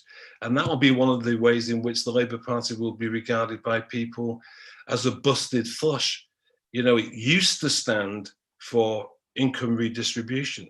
It used to stand for a certain level of egalitarianism, but it doesn't now because it doesn't believe it can do anything about the City of London or the tax havens or corporate tax evasion or the redistribution of income. Right, and of course that doesn't exhaust everything, because while we do on this theme, the primacy of politics, they used to call it in academic circles, look at the more mundane side of this, the perception that all politicians are the same. They're all the same. How has that come about? That's come about not just because of the convergence of policy, as it did from, let's say, about 94 onwards, but also because politicians are increasingly career politicians who go from certain universities down a certain career path, and they seem to be a kind of class set apart from the rest of us. These people were at various times in recent years exposed as being increasingly venal, increasingly likely to be corrupt, increasingly interested in money. Blair's a good example, of course, accumulating millions of pounds after leaving office. But I interviewed some Labour MPs during the expenses scandal, and I can tell you that they didn't get it. They really didn't understand why people were furious with their fiddling of expense accounts. They didn't understand that for most ordinary workers, fiddling an extra 10 quid in expenses could get you the sack. They didn't understand that. So here's a kind of modest proposal, that we campaign for Labour politicians to not do those things, to not be like, you know, peas in a pod, all from the same kind of background, all with the same kind of career trajectory. We expect them to be representative of the people they're supposed to be elected by, and we expect them to uphold the strictest standards of probity. And it's very important, this, because of course the right these days is campaigning on a very broad front against all kinds of things that we used to take for granted, like the rule of law, independent journalism, all sorts of things, scientific knowledge, all sorts of things of that order. So there's an agenda. As for 2024, who knows? We live in the most uncertain times that I can recall. I've got no idea what the world is going to look like in 2024. You know, we don't know the impacts of Brexit, for example, could dislocate the economy. We don't know the scale of it. We can expect it to be really bad news, can't we? You know, that's what I'm expecting. So I think we've got to be modest in terms of what we expect the next Labour government to do, should there be one. Hi, John, can I stop you there? Sophie was going to come in. Sorry, thank you. Yeah, just responding to the questions, the one that Millie gave, what can we do to help community organising outside our own immediate area? And I think Chris is right in that trade union organising and community organising needs to be from the people from that immediate area, and that is how, you know, we'll find the issues that truly matter to people that we can best campaign on. But I think what you can do best to do is exactly what Chris said, to offer solidarity and to do what they ask. Basically, if they're saying, you know, we would like help on a picket line, then I think that's absolutely the best way to go. But then Christian, I can't see where he's gone now, but I think he was making some great points, you know, sort of questioning if the Labour Party ever can win socialism, and the goal being Starmer elected in 2024. For me, that is a kind of a short-term goal, and I'm happy to work towards that for now. You know, I'm not going to actively work against the Labour Party, you know, and I will go out campaigning and, you know, door knock, etc. And I think a Labour government is far better than the Tories, but as a long-term goal, I don't think 2024 should be endgame. I think personally, I think it should be a decade or two from now that we're organising towards. And as pessimistic as that sounds, and everybody always gets very annoyed when I point that out and say, you know, we've not got time. And I say, well, if we don't start now, when do we start? You know, when the Labour Party first came about, it wasn't overnight, and it did take decades to even get to that point.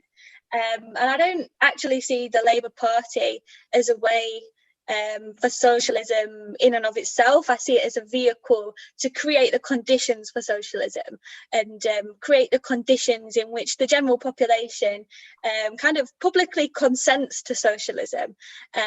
Like I was talking about earlier in the seat I stood in, the kind of the decimation of the miners' welfares and every other community space, an area that we can positively organise in has been effectively destroyed.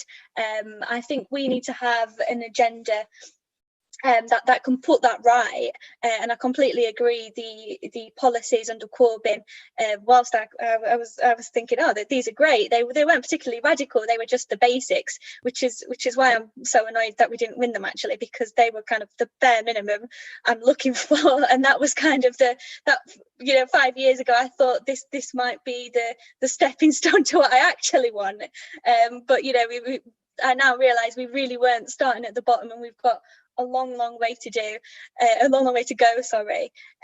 Just going back to Thatcher, I know we always bang on about her, but I think she's the perfect example of someone who had long-term goals. Not only did she wreak devastation in the years that she was in power, it's still happening now, and the effects of her policies, in my opinion, are the ones that are often stopping us from effectively organising, whether that be a trade union organising, or like I'm involved with Acorn, which is a community union, so it operates effectively in the same way. It's a membership organisation, and you need to be a member to get defence, let's call it. So it operates in the same way, but the Thatcher's legacy is exactly what has stopped us being more successful. So I think the Labour Party needs to be the vehicle which rights that wrong, so that we can move forward to what I'm sure we all think is real socialism and what we actually want in the end. Great, I'll take Robin Sterry and then Sophie Fatima. Hi, right, I'm retired at the moment, and I'm not in the Labour Party, never have been, although I've been involved in the Labour movement really since the late 70s. But what I wanted to raise was something that I think the Labour Party and the left in general should be being involved in, is actually building the trade union movement. I think that there has been a big problem in that the nature of the working class has actually changed, but that the Labour Party and the trade union movement haven't adapted to that change. And I'm not just talking about precarious workers here. There's obviously a whole load of new professions such as IT, or, you know, various other what are considered sort of white collar jobs. But there doesn't seem to be very much organising around that. Now, I spent most of my working career trying to organise in the IT environment and trying to unionise the IT industry. And actually, what you find is that it's very hard work, but you can get there. And certainly in my area, you know, we've ended up being unionised. And with that, you bring in a whole load of different questions, political questions, which can only really be addressed sort of like collectively. And it's also, that was including in areas like consultancies, like in Accenture. And also I had someone who I was working with who unionised Fujitsu in Manchester. And I think it's something which the Labour Party and the trade union movement, and certainly I had problems with the trade union officials who just saw us as being, you know, wiped as being middle class, not worthy of unionising. And I actually think that that's really, really important, because that's where you get the whole sort of collective activity. And yes, you can bring people in from other workplaces. And through that, you gain different experiences and people find out, you know, what's going on in other areas and where there are problems. So whilst not absolutely saying that we shouldn't be dealing with communities, we should also be still trying to build those collective areas in new organisations and new trade unions within the other workplaces, rather than just relying on the existing old traditional manufacturing. I mean, I believe that the figures are something like there's only 13% now of private company workers are unionised, and that's something that we absolutely have to address. Great, thanks, Robin. Fatima.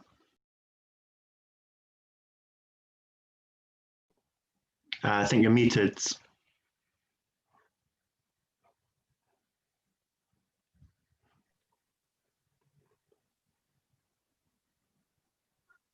Still can't hear you. You seem to be unmuted, but I'm not getting anything. No, maybe if you type your question in the chat box to me, and then I can read it out. While Fatima's doing that, does anyone want to respond to Robin's point about organising in the private sector?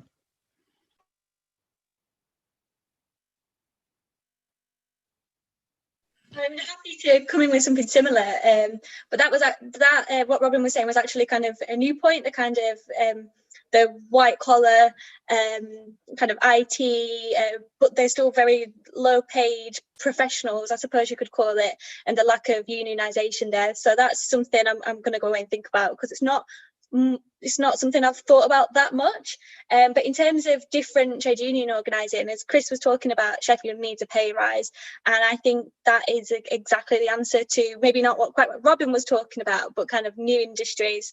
So when we were talking about earlier, when in areas where a lot of the manufacturing industries have now been replaced by, at least in my area, like retail, fast food, low paid, precarious work, Sheffield needs a pay rise is great at that. As Chris was saying, we do go round and speak to workers, and we build it. It's built on the model of the Fight for 15 in America, and it's one that really seems to be working, where everyone joins the union at once and they all get into a room at once and really see the power of the collective struggle, basically, and that really seems to be working, and they've made incredible wins in Sheffield. But something I've forgotten, it's not Barnaby, he's gone now, the other historian, I'm so sorry, I'm just getting a mind blank of his name, but was having great points about people's distrust in politicians and the pay scandals and the expenses scandals. I'm not someone who academically subscribes to the idea that MPs should be on a worker's wage, for a whole variety of reasons, and that I think their workers' wage should be raised for everybody. But I think it'd be a great idea, and this is just me, probably never going to happen, if MPs were to not donate a portion of their salary to charity, as being the case when MPs have refused either a pay rise or not the full wage, but to donate it to the labour movement and to the trade union movement as well. And personally, I think trade unions should, I'm not going to say defund the Labour Party, but should perhaps refocus their efforts. And Sheffield needs a pay rise could be replicated in many other cities, because we have a full-time organiser in Sheffield who's actually doing this work, and without that organiser, I'm not sure it would be as successful as it is, if even possible. So we really do need that capital, as sad as it sounds. So I'd really like to see the trade unions refocusing their political efforts away from traditional parliamentary politics, but into agitating and organising, and building that left-wing consensus among workers, and perhaps in the same way Robin was saying about the traditional white-collar workers and the officers, something similar as well, in terms of how can we use what power we do have to influence that, and there is a lot of money in trade unions, so I just thought I'd throw that out there and see what other people think about that, and perhaps that could also rebuild trust in trade unions and politicians as well, if they were putting their money where their mouth is, basically. Great, thanks, Sophie. Fatima, I still haven't got a question from you in the chat, but if you do want to contribute, please do type that to me. I've got another question to read out. This is from Eleanor Proctor, and it's off the back of what John was saying about Blair's constitutional reforms, which included the reform of the House of Lords. And Eleanor says, going further, is a reform of the monarchy or even its abolition envisageable under a future left-wing or socialist government? Can socialism and monarchy make easy bedfellows? Does anyone want to come in on that? We've all been watching The Crown, right?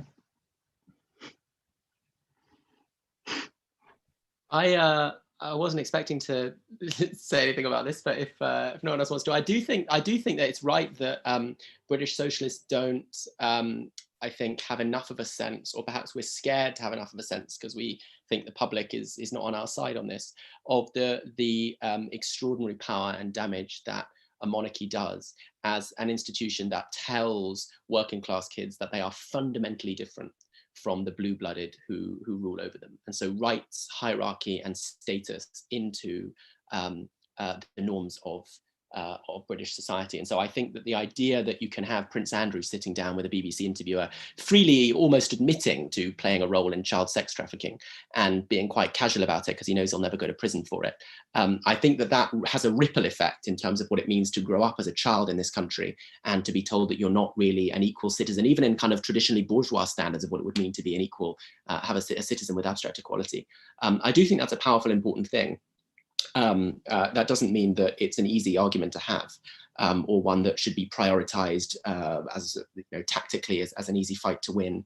But I think it's not only anti-democratic, but strikes at the heart of the inegalitarian concentrated power, so that I would like to see a campaign to take back control one day that says the European Union is an awfully bureaucratic, unresponsive, undemocratic cabal that we should free ourselves of, and I'm glad we have done. The same then is obviously true of the House of Lords. Britain's the only country other than Iran with unelected religious leaders in its parliament. And the same is also true of the monarchy and of all those other aspects, and of Britain's public school system, and of all those other aspects of this society that, that are an insult to any idea of collective control over our lives and our futures. Great, thanks, Barnaby. I think we seem to have lost John, so I'll follow up on that. I have Fatima's just question now. She says, don't you think that the Labour Party needs all its components to regain office? I'm not entirely sure what that means. Does anyone want to come in on that? And Annie has a question as well, so maybe we can take both of them at the same time. Annie. Okay, I'm going to try and move away from the loud baby. But in essence, so Barnaby was talking about the sort of mobilisations which happened in the period before Corbyn's election to the leadership of the Labour Party. And I think one of the sort of massive ones that's sort of not talked about as much is the mobilisations against Protective Edge, pro-Palestinian solidarity, which brought huge numbers of people onto the street in the sort of year before.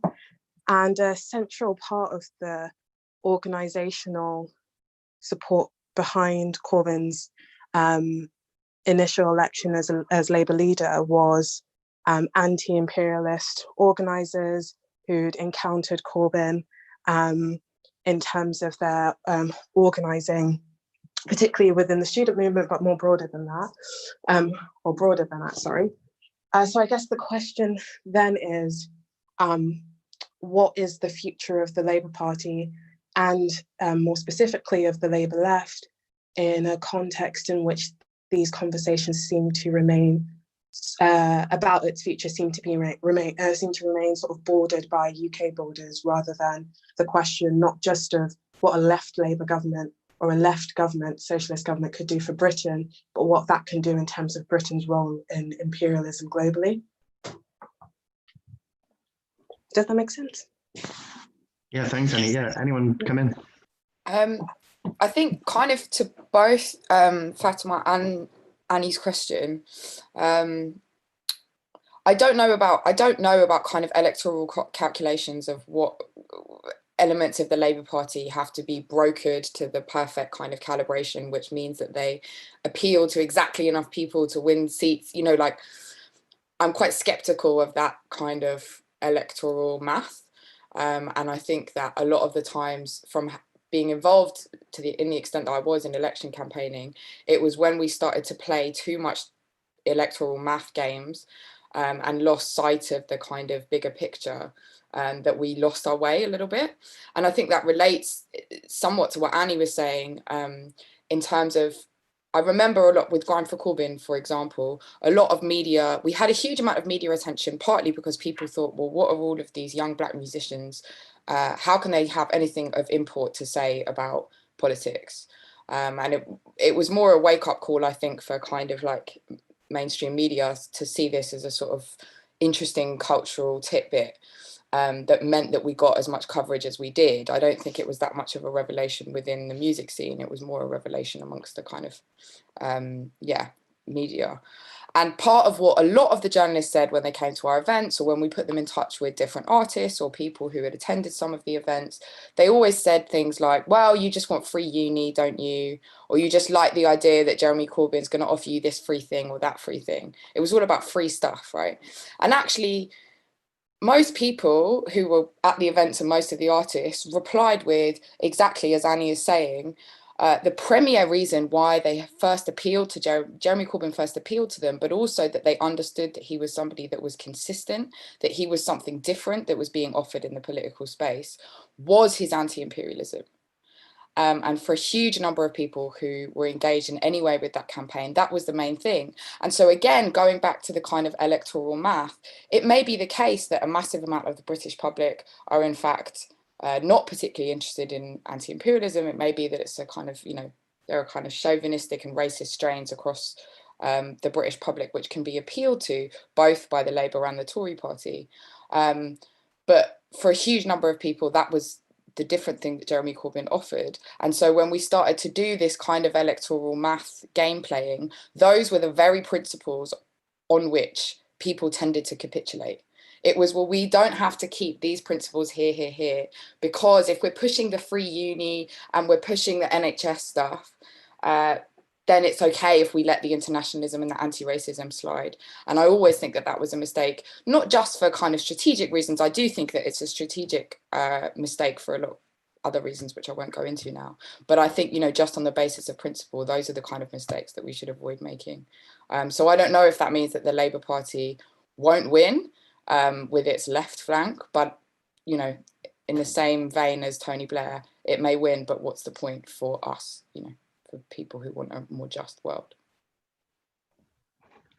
Great, thanks, Becca. I've got no more questions in the chat at the moment, so do put your name if you want to ask one. I might take this opportunity to ask one myself, and it's based on what Millie was saying at the beginning, really, which is about, we've talked a lot about this sort of community organising question and this sort of, the sort of Labour's electoral base recently in cities and the need to sort of organise in non-city communities, particularly in the north, and seats like Chris and Sophie were running. And what can people in the cities do to sort of make that happen from where we are? Because I mean, if I turn up in Rother Valley and start trying to organise workplaces, it's going to be weird, but it seems like we need to sort of use that base that we have in cities to somehow push that forward, and I'm not sure what the mechanism is there. Does anyone want to come in on that?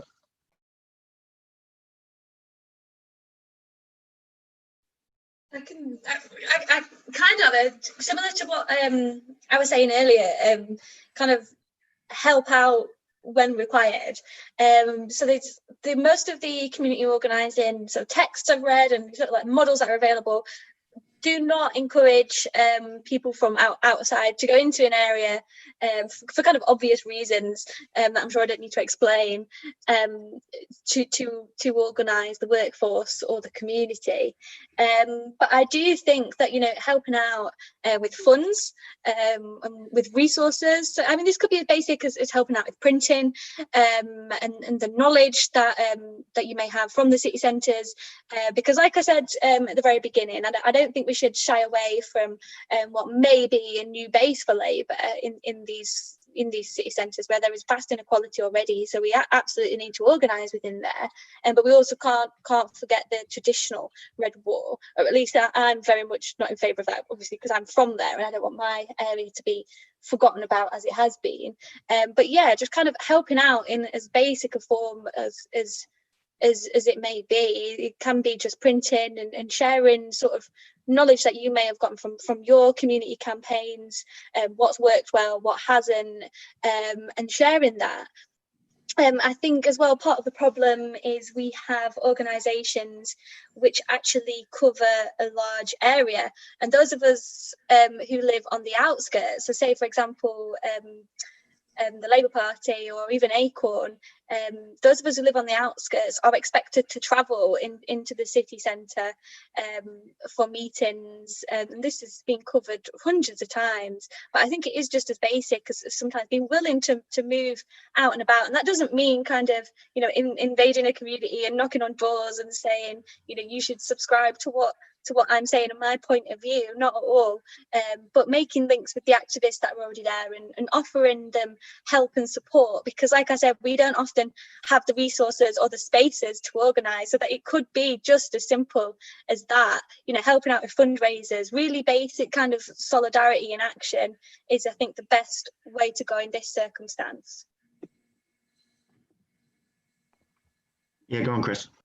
Well, similar to what Sophie was has said, and it is that sort of where what skills are that you can offer. I completely agree with Sophie that, you know, if anything succeeds, it's run and owned by the people who you know the success belongs to. But you know, if you have got skills that can help, so for example, in North East Derbyshire, you know, there's a lot of people who are keen to do stuff, but it is a much older demographic of an area. It just is. It's got the lowest number of under 25-year-olds of electoral age in the country.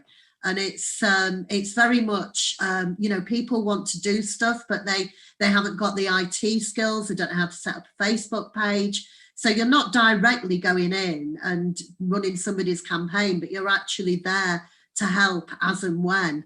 Fundraising is really important because, you know, we forget that, you know, people that often fight the most are people who have the least resources, be that time or even money to put into campaigning. So, you know, we had great support for campaigns that we were doing from people in the centre of Sheffield who would organise a fundraiser to go into campaign activities in North East Derbyshire. So, you know, things like that. It sounds perfectly, you know, acceptable to do that. That's not crashing in on somebody else's campaign, but it's being there to support. And finally, I've been really thinking about Robin's question. It's just been preying on me about this, you know, trade unions missing out. You know, public sector membership of trade unions has actually gone up, but private sector is static. And I think, you know, one of the things is maybe just trying to, you know, if there's not enough within your workplace to get something going, it's maybe trying to make links with kind of co-workers in other similar places and trying to establish a kind of a sharing of you know, common issues and common problems, to use that as a starting point. You know, organising in those places, it's not going to be fixed. Even if trade unions say, right, we're going to target, you know, this particular private industry, it's still got to have that kind of, you know, worker-led element to it. And I just think, you know, sharing hardships and sharing successes with people in similar positions is extremely empowering. Yeah, thanks, Chris. That's really useful. Robin on that one. So seeing as we don't have any questions left, and yeah, so what we normally do at the end is we go back to the panel just for some final thoughts. We still don't have John. I've messaged him, but I can't find him. Oh, just before we do this, so warning to the panel, I will be coming back to you for final thoughts, but Robin just wanted to come back in on what Chris said. Chris, I mean, what I was thinking though was it's actually up to every individual rather than relying on other people to organise. I mean, the workplaces where I've been, quite often there haven't been any union people at all. But the point is that you join the union and then you build up, and there will always, I mean, even in the sort of the white collar type jobs, there will always be conflicts with management where it's exploited as any other workforce, as any other members of the workforce, you know, for our ability to labour. We will come up into conflict with management, and those are the opportunities that you use, apart from generally talking about politics and talking about, you know, unions, but those are the times when you show from your own action that things can be changed. And then from there, you build more and more people as they see things changing. And so, I mean, you can end up being quite dominant. I mean, in one of my workplaces in Accenture, although we weren't formally recognised, pretty well everything had to come through us because we were so strong. And certainly in Fujitsu, they ended up, you know, being recognized there. So even though you as an individual, it's really important that people do it for themselves rather than waiting for the trade unions to do it, because they won't, or sadly the Labour Party, because they won't. So I think it's down to all Labour Party members and members of the left to go and actually take responsibility and do that for themselves. Great, thank you, Robin. That's great contribution to end the discussion on. So the way we do this for the final thoughts is we go in reverse order to how we started. So I'll go to Barnaby, then Chris, then Sophie, then Becca. Unfortunately, we seem to have lost John permanently. But yeah, Barnaby, wrap us up. It's been a great discussion. I don't know that I have very much to add in closing. I think we are at a point without many answers, and perhaps it is an advantage of the left in our moment that I think many people at least know that we don't have many answers. I think we should be open about the fact that neither the Labour Party nor any groups outside the Labour Party have ever built socialism in Britain. I mean, if you have my kind of politics, you think that actually no one's ever successfully built socialism anywhere. Others on the left may disagree with that. So I think that some humility from everyone is in order. It's easy for me as someone who comes from political traditions that were outside the Labour Party until I joined briefly under Corbyn. It's easy for me to sort of pour cold water on the huge limitations that the Labour Party presents as an institutional vehicle for the realisation of socialism, without acknowledging that radicals outside the Labour Party have you know, political traditions I come from never numbered more than, say, 10,000 members. The Communist Party in Britain, not even that much more than that. So I think that humility is required now, both because the past has been a difficult one and also because the present is a particularly difficult moment, because many of the models from which we derive our thinking about strategy today are 20th century models that rely on an expanding, growing economic base forged around an industrial proletariat in a particular global configuration in which Western European countries and the United States, countries of what we now call the global north, still wielded an enormous amount of power over the processes of global capitalism.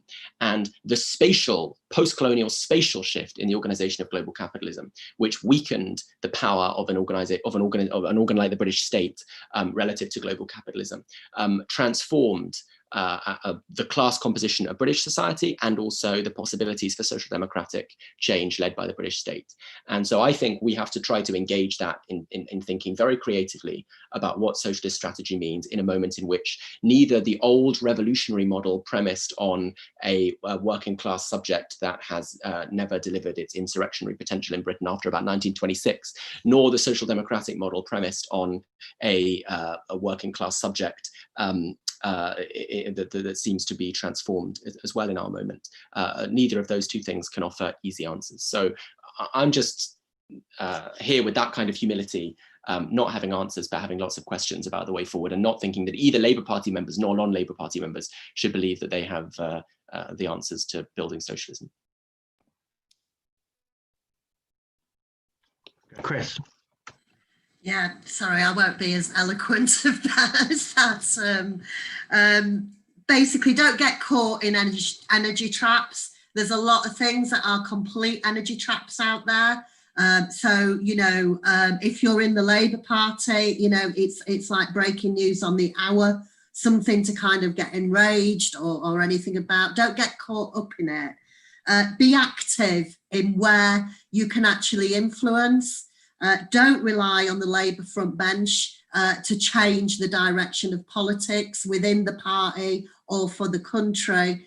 Make them rely and have to act on what we do as a movement, and get active in your trade unions. You know, even if you are no longer working, get active. You know, some trade unions do have retired members. Benches Unite do have Unite Community. And also, one thing that does seem to get forgotten, get involved in your local trades council, because you've got kind of everybody coming together there. And I think, you know, trade councils serve and do a great deal of good when people actively bring things to the table. You know, otherwise it just becomes a talking shop. And to be quite frank, if you get involved in too many talking shops, they're energy traps as well. So, and celebrate any victories on the left in the movement, be loud about it, because the right are. Great, thanks, Chris. Sophie. Yeah, similar to what's been said before me, but again, even less eloquently, I'm gonna suppose. But yeah, absolutely celebrate the victories, and it's not all doom and gloom. And in the past 5 years, I think we have made great wins in some areas. I've been involved in some great campaigns that we've won that I'm really proud of, and that can motivate you onwards and upwards, can't it? So carry on like that, rather than it can seem very depressing right now, and you can get very caught up in it. And similarly, when we're organising, kind of we've talked a little bit about the constituencies and who is the working class now, and how has that changed. And I think it's important that we can all go back to our own communities and examine that, because it will be wildly different. My experience will probably be wildly different to many people in this Zoom call today, and that's okay. That, you know, our how we identify what class we belong to, and that doesn't make that any less valid just because it isn't as rigid as it might once have been, or perhaps it never was that rigid. We just always suppose that it was. So maybe go back and identify those groups and where we belong, and also what's stopping us progress. I think I know some reasons in my own area. I've talked a lot about the community spaces and the ability for us to organise, and the kind of the time factor. A lot of us are very trapped, working very, very long hours and unsociable hours now, actually. So it can be really hard to actually just speak to your neighbours and talk about what's going on in your lives and at work. So think about those barriers and what can we do to immediately change that, so we can move forward in the long term. And there's nothing wrong with working towards what might seem quite small goals, because if we all do that, then at the end of the day, I think we've made quite a big difference. So my message is just to not lose heart and to not give up yet. Great, thanks, Sophie. And finally to Becca. I just want to say thank you so much to everyone from History Acts for organising this, and thank you to everybody who's given part of your Tuesday night to hear us all sit here and talk. I guess just for closing, I think I was sort of thinking of what Millie had said in the first question, which was that people say that doing community organising is talked about all the time, and I think that's really true, and it connects to a lot of what Barnaby was saying about there being absence of strategy. And I don't think that just saying organise community organising is a sufficient answer to that absence, and it does take a huge amount of work that being a member of a political party might not necessarily take up in terms of your time and energy, even though that's not necessarily true. As we know, there's lots of people whose time and energy is completely consumed by the Labour Party. So, you know, it's about how much energy you want to give it. But I kind of think that's the reality of organising. And actually, when people know that the stakes are that high and they also believe that they can win, and they feel that they are part of something, people do give that much time and energy. And I think that those of us who are already committed to kind of bringing about those conditions have to think about what that might look like. And, you know, also in John's absence, I'd just like to reiterate what he said about the fact that we are in a very volatile political time. Things change very quickly. You know, I think it's a huge reason for hope that we've seen some of the largest anti-racist mobilisations in this country's history this year in the middle of a global pandemic.